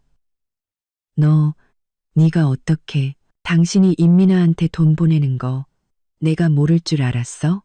저는 이불을 걷고 침대에서 내려왔습니다. 강주원, 당신 정말 내가 바보인 줄 알아? 5년 동안 같이 살았어. 난 당신 행동 패턴을 너무 잘 알아. 그는 갇힌 짐승처럼 방 안을 서성이다가 창가에 멈춰 서서 등을 돌린 채 말했습니다. 들어봐, 윤서야. 우리 잘 얘기해 볼 수 있어. 굳이 법정까지 갈 필요 없잖아. 당신이 상간녀를 집안에 들인 그날부터 우리 사이의 대화는 끝났어. 저는 욕실로 들어가며 문을 닫기 전 한마디 덧붙였습니다. 아, 그리고 임민아한테 고맙다고 전해줘. 그 여자가 당신이 사준 에르메스 가방을 그렇게 자랑하지 않았으면 내가 자금 흐름을 추적하기 힘들었을 테니까. 뜨거운 물줄기가 몸을 씻어내리는 동안 저는 밖에서 주원이 문을 박차고 나가는 소리를 들으며 차가운 미소를 지었습니다. 1단계 계획은 성공했습니다. 이제 그들은 자금이 묶여 행동에 제약을 받을 것이고 내부 갈등은 가속화될 것입니다. 샤워를 마치고 나오니 주원은 이미 나가고 없었습니다. 저는 휴대폰으로 집안 CCTV를 확인했습니다. 그가 나가기 전 서재에서 무언가를 필사적으로 찾더니 서류 몇 장을 챙겨나가는 모습이 찍혀 있었습니다. 클라우드에 연동된 카메라로 확인해 보니 그가 가져간 것은 바로 우리 회사의 원본 주주 명부였습니다. 저는 즉시 지은이에게 전화를 걸었습니다. 그가 주주 명부 서류를 가져갔어. 아마 거래를 위조하려는 걸 거야. 예상했던 일이야. 지은이의 목소리에는 자신감이 넘쳤습니다. 법원의 보전 명령은 등기된 모든 자산에 적용돼. 그는 아무것도 할 수 없어. 하지만 그녀는 잠시 말을 멈췄습니다. 궁지에 몰린 쥐가 고양이를 물 수도 있으니 조심해. 알아. 저는 책장에 숨겨둔 카메라를 쳐다보며 말했습니다. 집안은 이미 완벽하게 감시되고 있어. 전화를 끊고 저는 직접 행동에 나서기로 했습니다. 단정한 원피스로 갈아입고 초췌한 화장을 한 뒤 시댁으로 차를 몰았습니다. 가는 길에 주미에게 메시지를 보내 시어머니가 오늘 집에 계신 것을 확인했죠. 시어머니는 저를 보고 깜짝 놀라더니 이내 얼굴을 굳혔습니다. 여긴 어쩐 일이니? 어머님, 드릴 말씀이 있어서요. 저는 고개를 숙이고 일부러 부드러운 목소리로 말했습니다. 이혼에 관해서요. 아마도 제 태도가 부드러워진 것을 보고 시어머니는 잠시 망설이다가 저를 집 안으로 들였습니다. 거실에는 수입 분유부터 명품 유모차까지 온갖 아기용품이 가득 쌓여 있었습니다. 미나가 다음 주에 들어와서 살기로 했어. 시어머니가 자랑스럽게 말했습니다. 미리 다 준비해둬야지. 저는 역겨움을 참으며 정교한 아기 옷들을 부러운 척 만져보았습니다. 정말 좋겠어요. 저도 이런 날을 항상 꿈꿔왔는데 시어머니가 경계하는 눈빛으로 저를 쳐다봤습니다. 그래서 하고 싶은 말이 뭔데? 어머님, 저는 심호흡을 하며 눈가를 붉혔습니다. 제가 아이를 낳지 못해서 어머님을 실망시켜드린 거 알아요. 하지만 저랑 주원이 그래도 5년 동안 부부였잖아요. 저를 빈손으로 내쫓지는 말아주세요. 시어머니의 표정이 조금 누그러졌습니다. 진작 그렇게 나왔어야지. 그녀는 콧방귀를 뀌며 말했습니다. 그래, 원하는 게 뭔데? 적어도 제가 머물 곳은 남겨주세요. 저는 눈물을 훔치는 척하며 말했습니다. 그 작은 아파트 하나면 돼요. 아시잖아요. 저희 부모님이 남겨주신 거요. 그 아파트는 결혼 전 제 명의로 된 재산이었고 시가도 3억 원에 불과했습니다. 30억 원에 비하면 세 발의 피였죠. 시어머니는 제 요구가 과하지 않다고 생각했는지 표정이 한결 부드러워졌습니다. 그건 고려해 볼 수 있지. 그녀는 마치 선심 쓰듯 말했습니다. 대신 다른 모든 재산에 대한 권리를 포기한다는 각서를 써야 해. 그럴게요. 저는 순순히 고개를 끄덕이고는 갑자기 생각난 듯 말했습니다. 아, 그런데 어머님, 임민아 씨 아이가 정말 주원이 아이 맞을까요? 제가 듣기로는 그 여자 예전 남자친구랑 사귈 때도 임신한 적이 있었다던데. 닥치지 못해 시어머니가 책상을 치며 벌떡 일어났습니다. 자기가 애도 못 낳는 주제에 남을 헐뜯기나 하고 내가 분명히 말하는데 애 낳자마자 친자 확인부터 할 거야. 그때 가서 네가 무슨 변명을 하는지 보자. 저는 황급히 사과하며 볼 일이 있다는 핑계로 서둘러 집을 나섰습니다. 차에 올라타 저는 길게 숨을 내쉬었습니다. 미끼는 던져졌고 시어머니가 걸려들기만 기다리면 됐습니다. 아니나 다를까 30분도 채 되지 않아 주미에게서 메시지가 왔습니다. 큰어머니가 방금 전화해서 난리를 치셨어. 사람 시켜서 임미나 뒷조사하라고 했대. 저는 미소를 지으며 답장했습니다. 계속 지켜봐줘. 무슨 일 있으면 바로 알려주고. 그 후 며칠 동안 저는 감정적으로 무너진 척하며 병원에 입원했습니다. 유진이는 제게 협조하여 중증, 우울증 진단서를 발급해 주었습니다. 주원은 한번 저를 찾아와 걱정하는 척했지만 실제로는 제가 정말로 싸울 의지를 잃었는지 확인하러 온 것이었습니다. 의사 선생님이 안정이 필요하대요. 저는 그에게 힘없이 말했습니다. 친정에 가서 좀 쉬고 싶어요. 주원은 바라는 듯 즉시 동의했습니다. 아마 제가 없는 동안 재산을 빼돌리기가 더 쉬울 거라고 계산했겠죠. 하지만 그는 몰랐습니다. 제가 친정으로 간 당일 지은이가 마련해준 안전가옥으로 비밀리에 이사했고 그때부터 24시간 내내 우리 집과 시댁의 상황을 감시하기 시작했다는 것을요. 시댁에 설치한 도청기를 통해 저는 결정적인 대화를 듣게 되었습니다. 대체 제대로 알아본 거 맞아? 시어머니의 목소리는 초조함으로 가득했습니다. 그 여자가 정말 예전에 다른 사람을 속인 적이 있단 말이야. 어머니, 윤서 말 좀 그만 들으세요. 주원이 짜증스럽게 대답했습니다. 미나는 저를 진심으로 사랑해요. 진심? 시어머니가 비웃었습니다.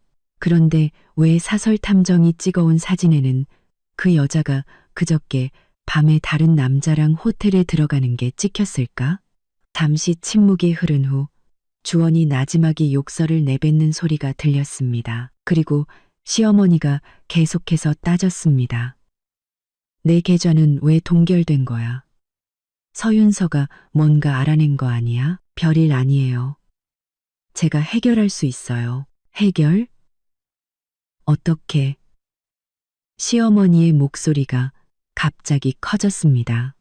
강주원, 내가 경고하는데 그 아이들이 태어나서 친자 확인이 끝나기 전까지 그 여자한테 단 한 푼도 줄 생각하지 마. 어머니, 미나도 생활비가 필요해요. 그럼 그 호텔 남자한테 달라고 하라지. 시어머니가 소리쳤습니다. 내가 유언장을 고친 건 강씨 집안의 핏줄을 위해서지 어디서 굴러먹던 뼈다귀인지도 모를 잡종을 위해서가 아니야. 도청기 너머로 문이 쾅 닫히는 소리와 함께 시어머니 혼자 낮게 흐느끼는 소리가 들렸습니다. 저는 녹음을 끄고 조 부장님에게 메시지를 보냈습니다. 임미나의 최근 호텔 출입 기록, 특히 CCTV 영상 확보해 주세요. 3일 후 조 부장님은 충격적인 소식을 가져왔습니다. 임미나는 정말로 호텔을 자주 드나들었고 상대는 한 명이 아니었습니다. 그 중에는 예전에 협박했던 장지성도 포함되어 있었죠. 더 놀라운 것은 조 부장님의 팀이 그녀가 호텔 화장실에서 가짜 배보 형물을 떼어내는 장면을 촬영했다는 것입니다. 프로 사기꾼입니다. 조 부장님이 평가했습니다. 부자들만 골라서 접근한 뒤 가짜 임신으로 돈을 뜯어내는 수법이죠. 지난번에 재미를 봤으니 이번에는 당신 남편을 타겟으로 삼은 겁니다. 주원이도 알고 있었을까요? 제가 물었습니다. 확실하진 않지만 조 부장님이 USB를 건네며 말했습니다. 여기 재미있는 녹음 파일이 하나 있습니다. 녹음 파일 속에서 임미나는 누군가와 통화하고 있었습니다. 그 늙은 여자가 벌써 의심하기 시작했어. 강주원은 완전 무능력자야. 계좌 동결 하나 해결 못하고 정 안 되면 플랜 B로 가는 수밖에. 병원 쪽은 이미 손 써뒀으니까 플랜 B? 병원에 손을 써뒀다고? 저는 즉시 주원이 제게 약을 먹이려 했던 일이 떠올랐습니다. 등골이 오싹해졌습니다. 그들은 더 끔찍한 일을 계획하고 있는 걸까요? 저는 모든 새로운 증거를 정리해서 지은이에게 보냈습니다. 그녀는 즉시 경찰에 신고해야 한다고 주장했습니다. 이건 더 이상 재산 분쟁이 아니야. 그녀는 즉시 경찰에 신고해야 한다고. 그들이 널 해치려 하고 있어. 잠깐만. 제가 심사숙고하며 말했습니다. 나는 그 플랜 B라는 게 뭔지 정확히 알고 싶어. 기회는 곧 찾아왔습니다. 주원은 제가 친정에 가 있는 동안 경계심을 풀었고 집안 CCTV에 그와 임민아가 나누는 밀담이 고스란히 찍혔습니다. 서윤서를 빨리 해결해야 해. 임민아가 악에 바친 목소리로 말했습니다. 그 여자가 죽지 않으면 우리는 단 한 푼도 못 받아. 이미 하고 있어. 주원이 목소리를 낮췄습니다. 약 양을 서서히 늘리고 있어. 2주만 더 지나면 심장마비로 자연사한 것처럼 보일 거야. 너무 느려. 임민아가 짜증스럽게 말을 끊었습니다. 내 엄마가 벌써 의심하기 시작했단 말이야. 어제는 나를 미행하는 사람까지 붙였어. 그럼 어떡하자는 건데? 주원이 되물었습니다. 임민아가 그에게 가까이 다가가 거의 들리지 않을 정도로 속삭였습니다. 왕 선생님 기억나? 그분이 나한테 빚진 게 있어서 의료사고로 처리해 줄 수 있대. 주원은 눈에 띄게 흔들렸습니다. 그건 너무 위험해. 감옥 가는 것보다는 낫지. 임민아가 비웃었습니다. 만약 서윤서가 우리 비밀을 다 풀어버리면 네가 무사할 것 같아? 이 대화는 저를 온몸이 얼어붙게 만들었습니다. 그들은 저를 살해할 계획을 세웠을 뿐만 아니라 전문가의 도움까지 받으려 하고 있었습니다. 저는 즉시 지은이와 유진이에게 연락했습니다. 이제 신고해야 해. 지은이가 단호하게 말했습니다. 잠깐만. 유진이가 갑자기 말했습니다. 그들이 말한 왕 선생님, 혹시 왕석훈 선생님 아니야? 선샤인 병원 마취과 과장, 녹음에는 이름이 정확히 안 나왔어. 왜, 왕석훈 선생님. 작년에 의료사고에 휘말렸었어. 환자가 수술 중에 사망했는데 개인적으로 거액의 합의금을 주고 조용히 덮었거든. 유진이의 목소리가 심각해졌습니다. 만약 그가 임민아와 한패라면 우리 셋은 신속하게 계획을 세웠습니다. 유진이는 왕석훈의 배경을 조사하고 지은이는 경찰에 제출할 증거를 준비하기로 했습니다. 그리고 저는 주원과 임민아의 관계에 불을 지피기로 했죠. 다음 날 시어머니에게 익명의 소포가 배달되었습니다. 아내는 임민아가 여러 남자와 호텔을 드나드는 사진과 화장실에서 가짜 배를 떼어내는 선명한 사진이 들어 있었습니다. 동시에 주민은 우연히 임민아의 비공개 SNS 계정을 발견했고 거기에는 온통 명품 자랑과 강씨 집안 모자를 조롱하는 내용으로 가득했습니다. 효과는 즉각적이었습니다. 그날 밤 시댁의 도청기에는 천지가 개벽할 듯한 싸움 소리가 녹음되었습니다. 이 천한 것이 감히 우리 강씨 집안을 속여. 시어머니의 비명소리가 귀를 찔렀습니다. 그 잡종들은 주원이 애도 아니었어. 증거 있어요? 임민아도 지지 않고 맞섰습니다. 애 낳으면 30억, 한 푼도 깎을 수 없어요. 당장 꺼져. 안 그러면 사기죄로 경찰에 신고할 거야. 신고? 임민아가 갑자기 크게 웃었습니다. 좋죠. 그럼 당신 아들이 자기 아내를 어떻게 죽이려고 했는지도 같이 말해줄게요. 나한테 녹음 파일 다 있거든요. 끔찍한 침묵이 흐른 후 주원의 목소리가 들렸습니다. 미나야. 너 녹음했어? 당연하지. 바보야. 임민아가 더이 양양하게 말했습니다. 보험 하나쯤은 들어둬야지. 이 대화는 낙타의 등을 부러뜨린 마지막 지푸라기가 되었습니다. 시어머니는 그 자리에서 심장마비로 쓰러져 병원으로 실려갔고 주원과 임민아는 완전히 등을 돌렸습니다. 그리고 이 모든 상황은 제 도청 장비에 고스란히 기록되었습니다. 병원에서 저는 공황 상태에 빠진 주원과 우연히 마주쳤습니다. 그의 초췌한 모습을 보니 거의 동정심이 들 뻔했습니다. 거의 말이죠. 어머님은 어떠세요? 제가 걱정하는 척 물었습니다. 네가 여긴 어떻게? 그가 경계하며 되물었습니다. 진료받으러 왔다가요. 저는 손에 든 약봉지를 흔들어 보였습니다. 어머님 입원하셨다고 들었는데 제가 도울 일이라도 있을까요? 주원은 마치 지푸라기라도 잡는 심정으로 제 손을 덥석 잡았습니다. 윤서야. 네. 내가 실수를 좀 한 것 같아. 그가 우물쭈물하는 모습을 보며 저는 속으로 비웃었습니다. 그는 아직 자신이 벼랑 끝에 서 있다는 사실을 깨닫지 못하고 있었습니다. 그리고 제가 곧 그를 밀어버릴 것이라는 것도요. 실수. 아내를 살해하려는 것보다 더 큰 실수가 있을까? 강주원? 제가 나지막이 묻자 그의 얼굴이 순간 새하얗게 질렸습니다. 저는 미소를 지으며 덧붙였습니다. 아, 그리고 경찰에서 곧 당신을 찾아올 거야. 당신이랑 임민아의 플랜 B에 대해서 말이야. 그의 동공이 급격히 수축하고 입술이 떨렸지만 그는 아무 말도 하지 못했습니다. 저는 우아하게 몸을 돌려 떠나며 게임이 마지막 단계에 접어들었음을 직감했습니다. 안전가옥으로 돌아와 저는 시어머니가 실려가기 전 마지막으로 녹음된 대화를 다시 들었습니다. 임민아는 주원의 살인 계획을 폭로하겠다고 협박했고 주원은 그녀의 사기 행각을 밝히겠다고 맞섰습니다. 두 마리의 독사가 마침내 서로를 물어뜯기 시작한 것입니다. 지은이에게서 전화가 왔습니다. 경찰이 사건 접수했어. 내일 강주원이랑 임민아 소환될 거야. 너는 언제 나타날래? 그들이 연행된 후에 제가 대답했습니다.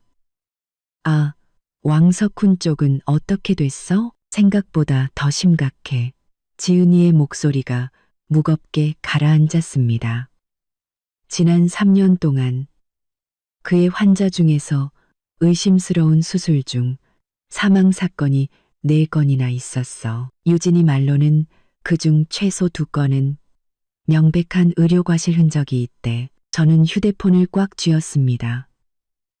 뒤늦은 공포가 밀려왔습니다. 만약 제때 알아채지 못했다면 제가 5번째 희생자가 되었을지도 모릅니다. 더 놀라운 게 있어. 지은이가 말을 이었습니다. 임민아와 왕석훈은 먼 친척 관계야. 그들의 공모는 이번이 처음이 아니었어. 모든 것이 명확해졌습니다. 이것은 가짜 임신부터 살인 계획까지 모든 단계가 치밀하게 계산된 정교한 함정이었습니다. 그리고 저는 그 함정의 제물이 될 뻔 했던 것입니다. 윤서야, 지은이의 목소리가 저를 현실로 돌려놓았습니다. 괜찮아? 더할 나위 없이 좋아. 저는 창밖의 석양을 보며 차분하게 말했습니다. 내일 사냥이 공식적으로 시작될 거야. 시어머니가 입원한 지 이틀째 되던 날 아침, 저는 휴대폰 진동에 잠에서 깼습니다. 지은이에게서 온 짧은 메시지였습니다. 경찰 출동, 강찰 출동, 강주원과 임민아 동시 연행 예정. 저는 즉시 집안 CCTV를 켰습니다. 주원이 서재에서 미친 듯이 서류를 파쇄하고 있었습니다. 눈에는 검은 그림자가 드리워져 있었고 머리는 헝클어져 있었습니다. 덩군 저 CCTV를 켰습니다. 주원이 서재에서 미친 즉안 즉시 TV를 켰습니다. 뜬 눈으로 밤을 새운 게 분명했죠. 그는 프린터로 무언가를 계속 출력하며 도장과 서명펜을 바쁘게 놀리고 있었습니다. CCTV 각도에서는 내용을 정확히 알 수 없었지만 무언가를 위조하고 있는 것 같았습니다. 칠시정각, 초인종이 울렸습니다. 주원의 몸이 굳었고 그는 조심스럽게 문으로 다가가 문구멍으로 밖을 확인했습니다. 그가 문을 열자 제복을 입은 2명의 경찰이 신분증을 제시했습니다. 댁섭 강주원 씨 되십니까?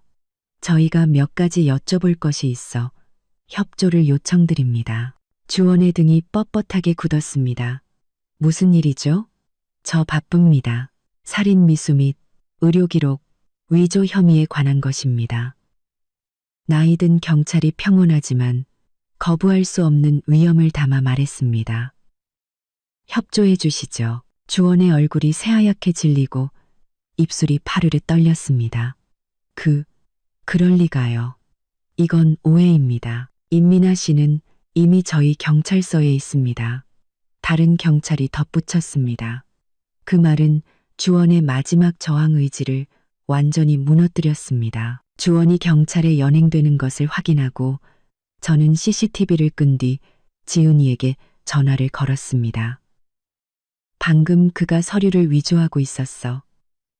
아마 혐의를 벗으려는 걸 거야. 예상했어. 지은이의 목소리에는 피로와 흥분이 뒤섞여 있었습니다.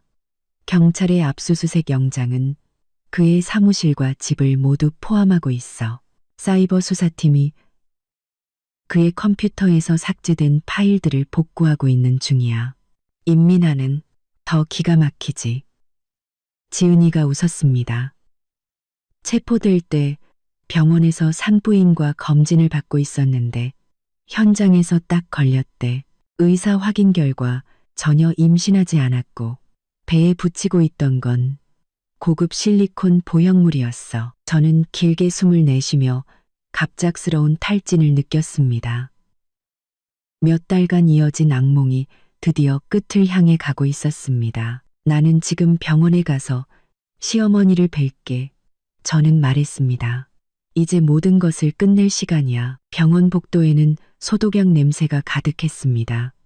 시어머니는 심장내과 VIP 병실에 입원해 있었고 병실 앞에는 간병인이 서 있었습니다. 저는 며느리 신분을 밝히고 안으로 들어갔습니다. 시어머니는 침대에 누워 있었습니다. 마지막으로 봤을 때보다 10살은 더 늙어 보였고 몸에는 각종 의료기기가 연결되어 규칙적인 소리를 내고 있었습니다. 저를 보자 그녀의 흐릿한 눈동자에 복잡한 감정이 스쳐 지나갔습니다. 어머님, 좀 괜찮으세요? 저는 나지막이 물으며 가져온 과일을 침대 옆 테이블에 놓았습니다. 죽지 않아. 그녀의 목소리는 쉬어 있었습니다. 여긴 어쩐 일이니? 내 꼴이 우스워? 진실을 알려드리러 왔어요. 저는 침대 옆 의자에 앉아 그녀를 똑바로 쳐다보았습니다. 그 후 1시간 동안 저는 시어머니에게 모든 증거를 보여주었습니다. 임민아의 가짜 임신 사진과 위조된 진단서, 그녀가 다른 남자들과 찍은 사진들, 왕석훈 의사와의 통화 녹음, 그리고 가장 중요한 주원이 저를 살해하려 했던 상세한 기록까지. 시어머니의 손이 떨리기 시작했고 주름진 얼굴 위로 눈물이 흘러내렸습니다. 그 짐승 같은 놈이. 가장 아이러니한 건 제가 나지막이 말했습니다. 어머님이 손주들에게 남겨주시려던 그 30억 원. 원래 저와 주원이의 공동 재산이었다는 사실이에요. 시어머니가 벌떡 고개를 들었습니다. 뭐라고? 5년 전 회사 배당금 기억나세요? 세금 문제 때문에 어머님 명의로 옮겨두었지만 법적으로는 여전히 부부 공동 재산이에요. 시어머니의 얼굴이 새하얗게 질렸습니다. 그녀는 떨리는 손으로 호출배를 눌렀고 간호사가 황급히 들어와 혈압을 잰 뒤 더 이상 환자를 자극하지 말라고 제게 경고했습니다. 전화 한 통만 하게 해줘. 시어머니가 간호사에게 말하고는 저를 보았습니다. 너는 잠시 나가 있어. 저는 복도 의자에서 20분을 기다렸습니다. 시어머니가 저를 다시 불렀을 때 그녀는 더 지쳐 보였지만 눈빛은 한결 또렷해져 있었습니다. 변호사가 곧 올 거야. 유언장을 고쳐야겠어. 일이 이렇게 순조롭게 진행될 줄은 몰랐습니다. 어머님, 저는 그 돈 때문에 네가 그런 애가 아니란 거 알아. 시어머니가 제 말을 끊고 갑자기 제 손을 잡았습니다. 윤서야, 내가 너한테 사과해야겠다. 그 짧은 사과 한마디에 코끝이 찡해졌습니다. 5년 동안 시어머니에게서 이런 부드러운 말을 들어본 것은 처음이었습니다. 주원이는 경찰에 연행됐어요. 임민아도요. 제가 말하자 시어머니는 눈을 감고 길게 한숨을 쉬었습니다. 꼴 좋다. 그녀는 다시 눈을 뜨고 예전처럼 날카로운 눈빛으로 말했습니다. 하지만 우리 강씨 집안이 무너져선 안 돼. 윤서야, 내 도움이 필요하다. 저는 시어머니가 이 시점에 제게 도움을 청할 줄은 상상도 못했습니다. 제가 뭘 할 수 있을까요? 2가지. 시어머니가 힘겹게 몸을 일으켰습니다. 첫째, 최고의 변호사를 선임해서 주원이의 형량을 최대한 줄여줘. 둘째, 그녀는 잠시 말을 멈췄습니다. 임민아 배우에 누가 있는지 알아봐줘. 이건 그 여자 혼자 꾸민 짓이 아닐 거야. 저는 병상에 누워서도 핵심을 꿰뚫어보는 시어머니의 날카로움에 내심 놀랐습니다. 이미 몇 가지 단서는 찾았어요. 임민아와 왕석훈 의사는 먼 친척 관계이고 이전에도 함께 사기 행각을 벌인 적이 있어요. 시어머니의 눈에 차가운 빛이 스쳤습니다. 왕석훈, 박봉희의 아들 말이냐? 저는 깜짝 놀랐습니다. 아시는 분이세요? 알다마다 시어머니가 비웃었습니다. 박봉희는 30년 전 내 철천 지원수였어. 이건 아주 오래전부터 계획된 복수였구나. 제가 더 물어보려는 순간 병실 문이 열리고 백발의 노신사가 황급히 들어왔습니다. 강씨 집안의 고문 변호사인 정 변호사였습니다. 복란 씨, 괜찮으시오? 복란 씨. 제가 더 물어보려는 순간 정씨 집안의 고문 변호사였습니다. 그는 걱정스럽게 시어머니를 보다가 저를 발견하고는 예의상 고개를 까딱했습니다. 정 변호사, 유 원장을 고치겠소. 시어머니가 단도직입적으로 말했습니다. 당장, 지금 바로. 정 변호사는 병실 환경을 둘러보며 말했습니다. 지금 건강 상태로는 죽지 않아. 시어머니가 날카롭게 말하고는 목소리를 낮췄습니다. 잘 들으시오. 새 유원장에는 모든 재산을 강씨 자선 재단에 기부하고 그 재단의 관리인으로 서윤서를 임명한다고 명시하시오. 그녀가 저를 보며 덧붙였습니다. 단 조건이 있소. 서윤서는 강씨 집안의 체면을 지켜야 하며 이 추문을 외부에 발설해서는 안 돼요. 저는 충격에 휩싸여 시어머니를 바라보았습니다. 이것은 사실상 제게 모든 결정권을 넘기면서도 가족의 명예라는 족쇄를 채우는 것이었습니다. 정 변호사는 신속하게 서류를 작성했고 시어머니는 서명을 마친 뒤 모든 기력을 소진한 듯 베개 위로 쓰러졌습니다. 윤서야, 그녀가 힘없이 말했습니다. 서랍에 서류가 하나 있다. 한번 보렴. 저는 침대 옆 서랍을 열었습니다. 안에는 놀랍게도 친자 확인 보고서가 들어 있었습니다. 결과는 임민아 뱃속 태아의 DNA가 주원과 전혀 일치하지 않는다는 것이었습니다. 이미 검사하셨었군요. 제가 놀라서 물었습니다. 지난주에 샘플을 채취했어. 시어머니가 쓴웃음을 지었습니다.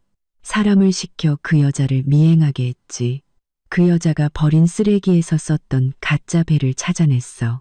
거기 묻어있던 피부 조직으로 검사한 거야. 저는 시어머니의 수완에 감탄하지 않을 수 없었습니다. 이 보고서는 법적 효력은 없을지 몰라도 임민아의 사기 행각을 증명하기에는 충분했습니다. 병원을 떠나기 전 시어머니는 제게 마지막으로 말했습니다. 주원이는 죗값을 치러야 마땅하지만 그래도 강씨 집안의 유일한 아들이다. 너무 무거운 형을 받게 하지는 말아다오. 저는 긍정도 부정도 하지 않았습니다. 주원은 저를 죽이려 했습니다.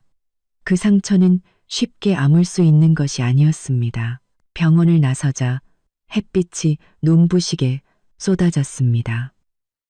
휴대폰에는 주원의 변호사와 친구들에게서 온 부재중 전화가 수십 통 찍혀 있었습니다. 저는 모두 무시하고 지은이에게 전화를 걸었습니다. 엄청난 소식이야.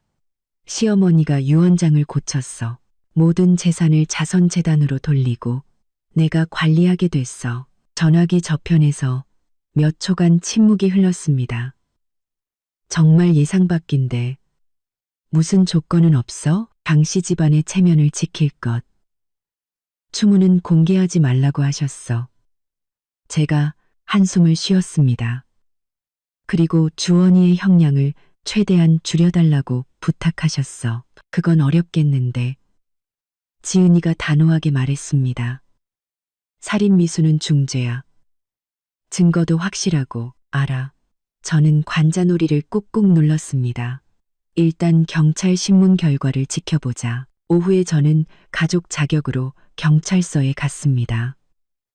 유치장에 갇힌 주원은 하룻밤 사이에 20년은 늙어 보였습니다. 저를 보자 그의 눈에 희망의 빛이 스쳤습니다. 윤서야, 네가 날 좀 도와줘. 그가 쇠창살 너머로 제 손을 잡았습니다. 나는 임민아, 그 천한 것한테 속은 거야. 저는 차갑게 손을 뿌리쳤습니다. 속아? 나를 죽이려 한 것도 그건 그냥 화가 나서 한 말이야. 정말 너를 해칠 생각은 없었어. 그가 다급하게 변명했습니다. 다 임민아가 꾸민 짓이야. 그냥 널 겁줘서 이혼 서류에 도장만 찍게 하려고 그랬던 거라고. 강주원, 제가 그의 말을 끊었습니다. 경찰이 당신 컴퓨터에서 삭제된 파일들을 다 복구했어. 완전 범죄 방법을 검색한 기록이랑 약물 구매 내역 스크린샷까지 전부 다. 그의 얼굴에서 핏기가 싹 가셨습니다. 그는 의자에 풀썩 주저앉았습니다. 내가 당신을 도울 수 있는 유일한 방법은 모든 걸 자백하는 거야. 저는 몸을 돌려 떠나려다 덧붙였습니다. 아, 그리고 시어머니는 모든 사실을 아셨고 유언장도 고치셨어. 당신은 단 한 푼도 못 받아. 안 돼. 주원이 갑자기 발작하듯 소리치며 일어서려다 경찰에게 제압당했습니다. 그 여자가 나를 속였어. 그 돈은 내 돈이야. 내 돈이라고. 그의 절규가 복도에 울려 퍼졌지만 저는 뒤도 돌아보지 않고 그곳을 떠났습니다. 5년의 결혼 생활은 결국 이렇게 추악하게 막을 내렸습니다. 마음이 아프지 않다면 거짓말이겠지만 그보다는 해방감이 더 컸습니다. 저는 마침내 그 남자의 진짜 모습을 보게 된 것입니다. 경찰서 밖에는 지은이가 차에 기댄 채 저를 기다리고 있었습니다. 그녀의 손에는 서류철이 들려 있었습니다. 신문조서, 요약본이야. 임민아가 전부 자백했어. 이전에 저지른 사기 3건과 의료사고로 위장한 살인 2건까지 전부 다. 저는 그 끔찍한 진술 내용을 넘기다가 한 페이지에서 멈췄습니다. 잠깐만, 주원이 가짜 임신인 거 알고 있었다고? 응, 지난주에 알았대. 지은이가 그 부분을 가리켰습니다. 알고 나서 신고하려고 했는데 임민아가 당신 살해 계획을 폭로하겠다고 협박했대. 그래서 둘이 더러운 거래를 한 거야. 주원은 임민아가 시어머니 돈을 뜯어내는 걸 돕고 나중에 그 돈을 나눠 갖기로. 저는 고개를 저었습니다. 이 막장 드라마 속에서 인간성의 추악함은 끝을 모르고 드러나고 있었습니다. 더 충격적인 게 있어. 지은이가 목소리를 낮췄습니다. 임민아는 왕석훈 의사가 이전 2건의 의료사고 살인에 가담했다고 자백했어. 피해자들은 모두 부유한 남편을 둔 아내들이었고 사망 후 남편들은 거액의 보험금을 챙겼대. 저는 숨을 들이켰습니다. 연쇄살인이었어? 맞아. 경찰이 지금 왕석훈을 체포하러 갔어. 지은이가 손목시계를 보며 말했습니다. 아, 그리고 강주원의 보석 신청은 기각됐어. 검찰은 그를 살인 미수와 사기 공모 혐의로 기소할 예정이야. 그 소식에 제 마음은 복잡해졌습니다. 한편으로는 주원이 죗값을 치르는 것이 마땅하다고 생각했지만 다른 한편으로는 5년의 세월이 그렇게 쉽게 잊히지는 않았습니다. 마음 약해졌어? 지은이가 예리하게 물었습니다. 아니, 저는 단호하게 말했습니다. 그냥 소화할 시간이 좀 필요해. 아니 주원과 함께 살았던 그 집으로 돌아와. 저는 제 물건들을 정리하기 시작했습니다. 경찰의 증거 수집이 끝나면 이곳은 공동재산으로 동결될 것입니다. 저는 결혼 전 살던 작은 아파트로 돌아가 새로운 삶을 시작할 계획이었습니다. 서재에서 주원의 컴퓨터는 경찰이 가져가고 책장에는 빈자리가 뚜렷하게 남아 있었습니다. 저는 서랍을 열어 개인 서류를 찾다가 우연히 숨겨진 공간을 발견했습니다.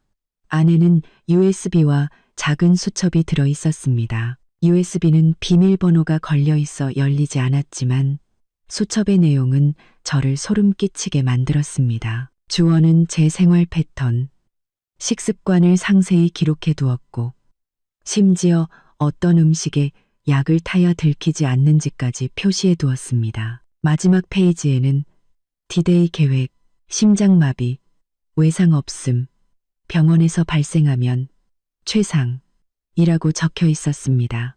이것은 명백한 살인 일지였습니다. 저는 즉시 사진을 찍어 지은이와 담당 형사에게 보냈습니다. 이 발견은 주원이 죗값을 치를 가능성을 완전히 없애버릴 것입니다. 막 집을 나서려는데 초인종이 울렸습니다. 문구멍으로 보니 낯선 중년 여성이 불안한 표정으로 서 있었습니다. 누구세요? 제가 조심스럽게 물었습니다. 강주원 씨 부인 되시죠? 여자가 목소리를 낮췄습니다. 저는 임미나 엄마예요.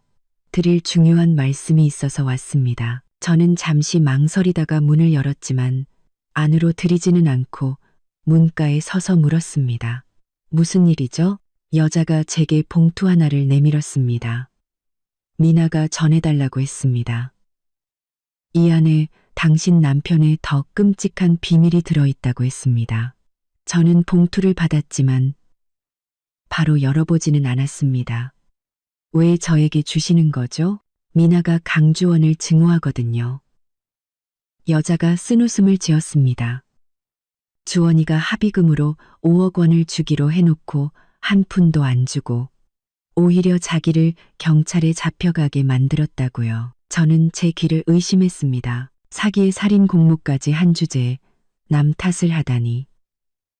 미나는 어릴 때부터 남달랐어요. 여자가 부끄러운 듯 고개를 숙였습니다. 제가 어떻게 할 수가 없었죠. 하지만 이번에는 이 자료들이 당신이 강주원에게서 완전히 벗어나는데 도움이 될 거라고 했습니다. 여자가 황급히 떠난 후 저는 봉투를 열었습니다. 안에는 주소와 숫자 몇 개가 적힌 쪽지가 있었습니다. 은행 개인금고 정보였죠. 그리고 임미나가 남긴 한마디가 적혀 있었습니다. 당신 남편의 컬렉션을 한번 구경해 보시죠. 저한테 고마워하게 될 거예요. 다음 날 저는 지은이와 변호사를 동반하여 그 개인 금고를 열었습니다. 안의 내용물은 저를 그 자리에서 구토하게 만들었습니다. 수십 장의 음란한 사진들, 모두 주원이 다른 여자들과 찍은 것이었습니다. 그리고 그가 정복한 여자들에 대한 기록을 담은 일기장. 가장 끔찍한 것은 수십 개의 머리카락 뭉치가 담긴 작은 상자였습니다. 각 뭉치에는 날짜와 이름이 적혀 있었고 그와 관계를 맺었던 여자들의 것이었습니다. 저와 임미나의 머리카락도 그 안에 있었습니다. 이건 전리품이야. 지은이의 얼굴이 하얗게 질렸습니다. 함께 온 형사가 심각하게 고개를 끄덕였습니다. 전형적인 연쇄 살인범의 행동 패턴입니다. 강주원 씨의 위험성을 재평가해야겠습니다. 경찰서에서 추가 진술을 하는 동안 저는 왕석훈 의사가 체포되었다는 소식을 들었습니다. 그의 컴퓨터에서는 더 놀라운 증거들이 발견되었습니다. 그와 임민아가 공모하여 부유한 사업가들의 아내 3명을 살해한 상세한 계획이 들어 있었죠. 수법은 주원이 제게 사용하려 했던 것과 똑같았습니다. 이것은 거대한 범죄 네트워크입니다. 담당 형사가 말했습니다. 그들은 부자들만 노렸고 수법이 매우 전문적이었습니다. 당신이 제때 발견하지 못했다면 다음 희생자가 되었을 겁니다. 경찰서를 나올 때 하늘에서는 작은 비가 내리고 있었습니다. 저는 처마 밑에 서서 빗방울이 바닥에 부딪혀 튀는 것을 보며 깊은 피로감을 느꼈습니다. 이 결혼이 제게 남긴 것은 상처와 배신뿐이었습니다. 지은이가 우산을 들고 다가왔습니다. 가자. 집에 데려다 줄게. 거긴 집이 아니야. 제가 나지막이 말했습니다. 그냥 건물일 뿐이야. 차 안에서 병원으로부터 전화가 걸려왔습니다. 시어머니의 병세가 갑자기 악화되어 응급처치 중이라는 것이었습니다. 우리는 즉시 차를 돌려 병원으로 향했습니다. 응급실 밖에는 정 변호사와 몇몇 강씨 집안 친척들이 이미 기다리고 있었습니다. 시어머니는 응급처치로 잠시 안정을 찾았지만 의사는 상태가 낙관적이지 않다고 했습니다. 자네를 보고 싶어 하시네. 정 변호사가 제게 말했습니다. 단둘이서 저는 소독 가운을 입고 중환자실로 들어갔습니다. 시어머니는 각종 기계들 사이에 누워 평소의 강인한 모습은 온데간데 없이 작고 연약해 보였습니다. 윤서야. 그녀가 힘없이 제 이름을 불렀습니다. 저는 그녀의 앙상한 손을 잡았습니다.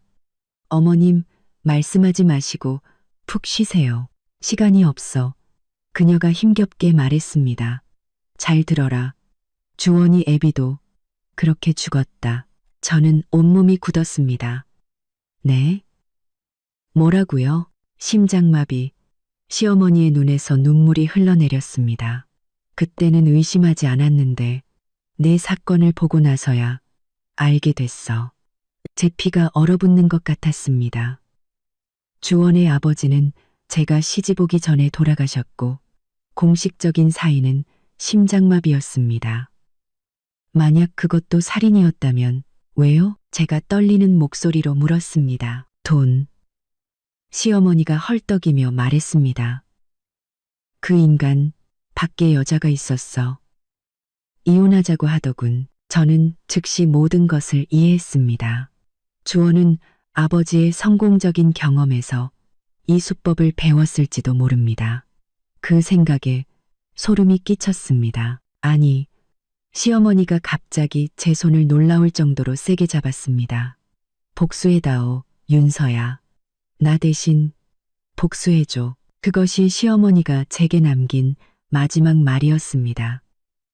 갑자기 감시장치에서 날카로운 경고음이 울렸고 의료진이 달려와 심폐소생술을 시작했습니다. 30분 후 의사는 박봉란 여사의 사망을 선고했습니다. 중환자실을 나와 저는 기계적으로 친척들에게 이 소식을 전했습니다. 어떤 이는 진심으로 슬퍼했고 어떤 이는 노골적으로 유산을 계산하고 있었습니다. 저는 그들을 신경 쓸 겨를도 없이 시어머니의 마지막 유언을 곱씹었습니다. 복수해다오. 누구에게 복수하라는 것일까? 덕가, 주원, 임민아, 왕석훈은 이미 법의 심판을 기다리고 있었습니다. 30년 전의 사건은 증거가 모두 사라졌습니다. 어쩌면 시어머니는 남성 중심적이고 여성을 부속품으로 여기는 강씨 집안의 썩어빠진 문화 전체에 대한 복수를 원했던 것일지도 모릅니다. 지은이가 제 어깨를 감싸 안았습니다. 가자. 너도 쉬어야 해. 아니, 저는 눈물을 닦고 고개를 저었습니다. 이래야 해. 시어머니가 내게 자선재단을 맡겼으니 그 돈을 제대로 써야지. 어떻게 할 생각인데? 저는 창밖에 멎어가는 비를 보며 말했습니다. 여성법률지원재단을 세울 거야. 가정폭력과 혼인빙자 사기 피해자들을 전문적으로 돕는 곳으로. 지은이가 희미하게 웃었습니다. 박봉란 여사님이 살아계셨다면 반대했을 법한 일이네. 그렇기 때문에 그분도 지지하실 거야. 저는 심호흡을 했습니다. 임종 직전에 그분도 깨달으셨을 테니까. 여자가 여자를 돕지 않으면 우리는 영원히 안전할 수 없다는 걸. 비겐 뒤에 햇살이 구름을 뚫고 병원복도 바닥을 비추었습니다. 저는 그 금빛 위를 걸어 나갔습니다. 등 뒤에는 과거의 그림자가, 앞에는 미지수지만 가능성으로 가득 찬 미래가 펼쳐져 있었습니다. 시어머니의 장례식은 3일 후에 치러졌습니다. 저는 유언 집행인으로서 온갖 번거로운 절차와 호시탐탐 유산을 노리는 친척들을 상대해야 했습니다. 장례식 전날 밤 저는 시댁 별장에서 혼자 유품을 정리하고 있었습니다. 시어머니의 화장대 서랍을 열자 낡은 편지 봉투 하나가 미끄러져 나왔습니다. 봉투에는 만일의 경우 서윤서에게라고 적혀 있었습니다. 떨리는 손으로 봉투를 열자 낡은 열쇠 하나와 쪽지가 나왔습니다. 은행 개인금고 7786. 비밀번호는 네가 처음 우리 집에 식사하러 온 날짜. 저는 그 자리에 얼어붙었습니다. 6년 전 주원과 막 사귀기 시작했을 때였죠. 2017년 5월 12일 다음 날 아침 은행 개인금고 안에는 낡은 서류 봉투 하나만 들어 있었습니다. 그 안에는 30년 전 신문기사 조각 강업가 강건국, 심장마비로 자택에서 돌연사, 강건국의 문란한 사생활을 담은 사설 탐정 보고서, 시신에서 의심스러운 주사 자국을 보여주는 부검 사진, 그리고 마지막으로 편지 한 통이 들어 있었습니다. 윤서야, 네가 이 편지를 읽는다면 나는 이미 이 세상 사람이 아니겠구나. 그리고 주원이도 제 애비의 전철을 밟았겠지. 강씨 집안 남자들에게는 끔찍한 유전병이 있단다. 호색한 일뿐만 아니라 잔인하기까지 하지. 남편의 외도를 알고 이혼을 요구하자 그는 나를 빈손으로 내쫓겠다고 협박했다. 그리고 3일 뒤 그는 죽었어. 의사는 심장마비라고 했지만 나는 분명히 기억한다. 그날 아침 그는 쌩쌩했어. 편지는 계속되었습니다. 나는 왕의사 짓이라고 의심한다. 그는 강건국의 주치의이자 술친구였지. 하지만 증거가 없었다. 나는 주원이가 제 애비의 본성을 물려받을까봐 평생 두려워하며 살았다. 이제 보니 그 두려움이 현실이 되었구나. 마지막 문단은 제 등골을 서늘하게 만들었습니다. 내가 유언장을 고친 것은 죄책감 때문이 아니다. 계산된 행동이었지. 강씨 집안의 돈에는 피가 묻어 있다. 그 돈이 더 이상 악마를 키우는 데 쓰이길 원치 않는다. 그 돈으로 좋은 일을 하렴. 내 죄를 대신 씻어준다고 생각하고. 그리고 박봉이를 조심하거라. 그 여자는 30년 전의 원한을 절대 잊지 않았을 게다. 저는 은행의 차가운 의자에 앉아 현기증을 느꼈습니다. 시어머니의 마지막 유언, 복수에다 오는 그런 깊은 뜻을 담고 있었던 것입니다. 저는 즉시 지은이의 사무실로 가 모든 자료를 보여주었습니다. 세상에, 이건 강주원 사건의 판박이잖아. 지은이가 부검 사진을 보며 말했습니다. 박봉이는 누구야? 시어머니가 30년 전 원수라고 했어. 지은이가 잠시 생각하더니 컴퓨터를 켰습니다. 잠깐만. 왕석훈 어머니 성이 박씨 아니었나? 맞아. 왕석훈의 어머니 이름이 박봉이, 박봉란의 사촌 언니야. 이 발견에 우리는 동시에 숨을 들이켰습니다. 왕석훈이 시어머니 사촌의 아들이라면 그가 강씨 집안의 품은 원한과 임민아를 이용한 계획은 30년간 이어진 복수극일 가능성이 높았습니다. 장례식 날 휠체어를 타는 노부인이 관 앞에 낡은 편지 봉투를 놓고 갔습니다. 박봉희 여사님이십니다. 정 변호사가 말했습니다. 박봉희, 저는 경계심을 늦추지 않았습니다. 그녀가 제 옆을 지나갈 때 우리는 잠시 눈이 마주쳤습니다. 그 흐릿한 눈에는 슬픔 대신 기묘한 만족감이 서려 있었습니다. 저는 몰래 그 봉투를 챙겼습니다. 안에는 낡은 사진 한 장이 들어 있었습니다. 젊은 박봉희와 또 다른 여자가 병원 앞에서 간호사복을 입고 서 있었습니다. 뒷면에는 시립병원 1989라고 적혀 있었습니다. 사진 속 다른 여자는 놀랍게도 젊은 시절의 시어머니였습니다. 사진 속 다른 여자는 이 발견은 저를 충격에 빠뜨렸습니다. 시어머니가 간호사였다는 사실은 금시초문이었습니다. 저는 유진이에게 시어머니의 간호사 자격 기록을 부탁했고 몇 시간 뒤 충격적인 사실을 알게 되었습니다. 시어머니는 1989년 말 시립병원에서 갑자기 사직했는데 같은 해 12월 병원에서 한 환자가 약물 오투여로 사망하는 의료사고가 있었습니다. 환자는 박씨 32세. 지은이의 조사 결과 그 환자는 박봉희의 여동생 박봉영이었고 당시 담당 간호사 중 한 명이 바로 제 시어머니 박봉란이었던 것입니다. 이건 우연이 아니야. 지은이가 말했습니다. 박봉희는 내 시어머니가 동생을 죽였다고 믿고 30년 뒤에 아들 왕석훈을 통해 복수한 거야. 이것은 두 세대에 걸친 복수극이었습니다. 저는 교도소로 가주원을 만났습니다. 그에게 30년 전의 두 죽음과 그들의 관계에 대해 이야기해주자. 그의 표정은 경멸에서 충격, 그리고 공포로 변해갔습니다. 저는 시어머니가 남긴 부검 사진을 보여주며 말했습니다. 이 주사 자국들, 당신이 나한테 쓰려던 수법이랑 똑같아. 왕석훈이 가르쳐준 거지? 주원의 손이 떨렸습니다. 그가 가장 흔적이 남지 않는 방법이라고 했어. 그는 너를 이용한 거야, 주원아. 저는 그의 눈을 똑바로 보며 말했습니다. 이건 철저히 계획된 복수극이었어. 그는 너를 이용한 거야, 주원아, 주원아.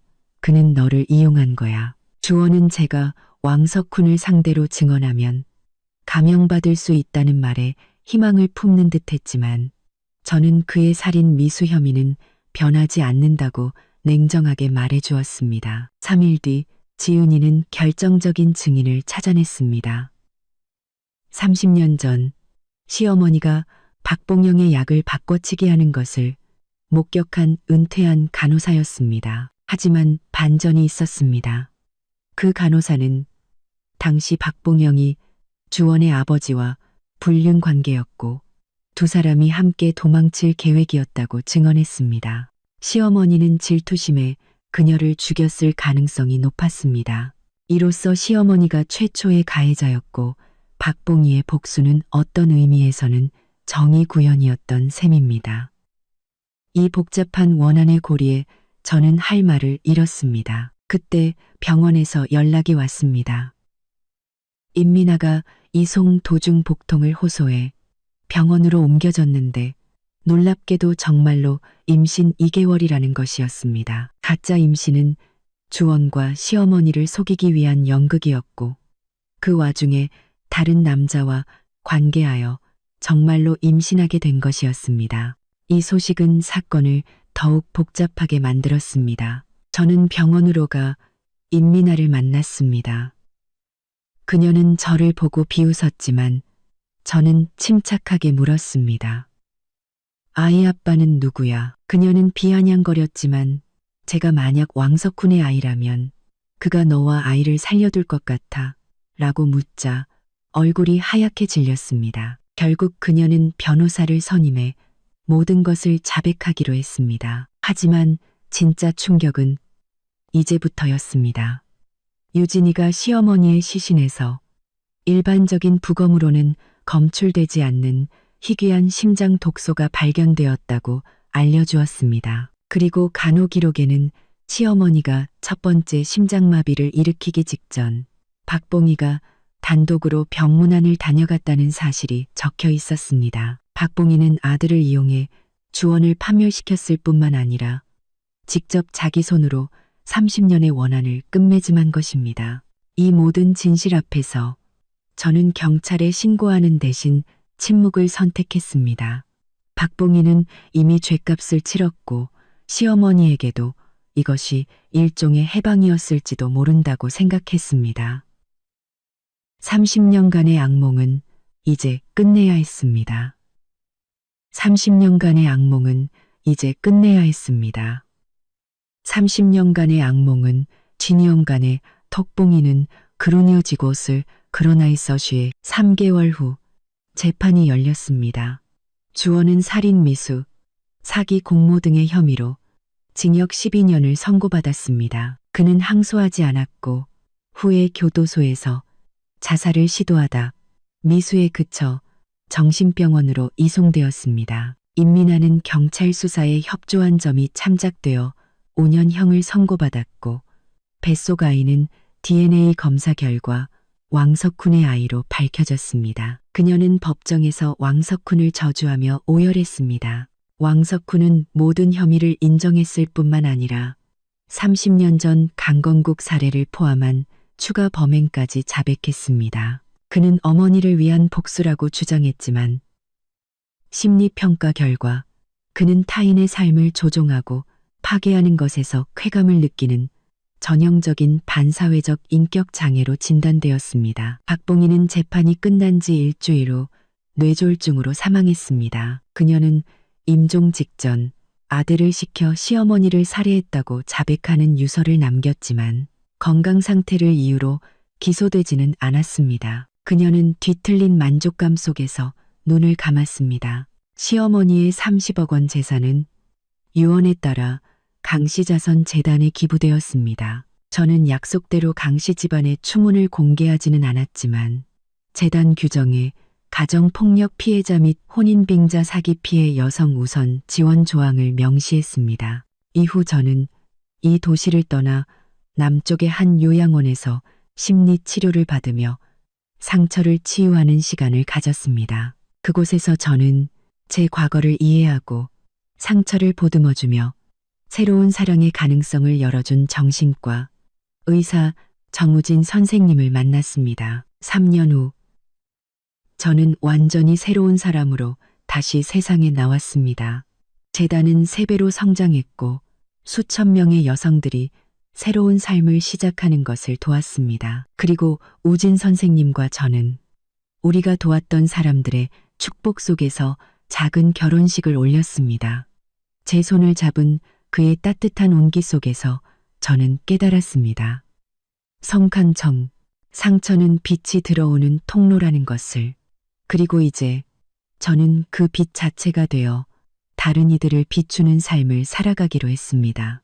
과거의 복수는 끝났지만 더 나은 세상을 위한 저의 싸움은 이제부터 시작이었습니다.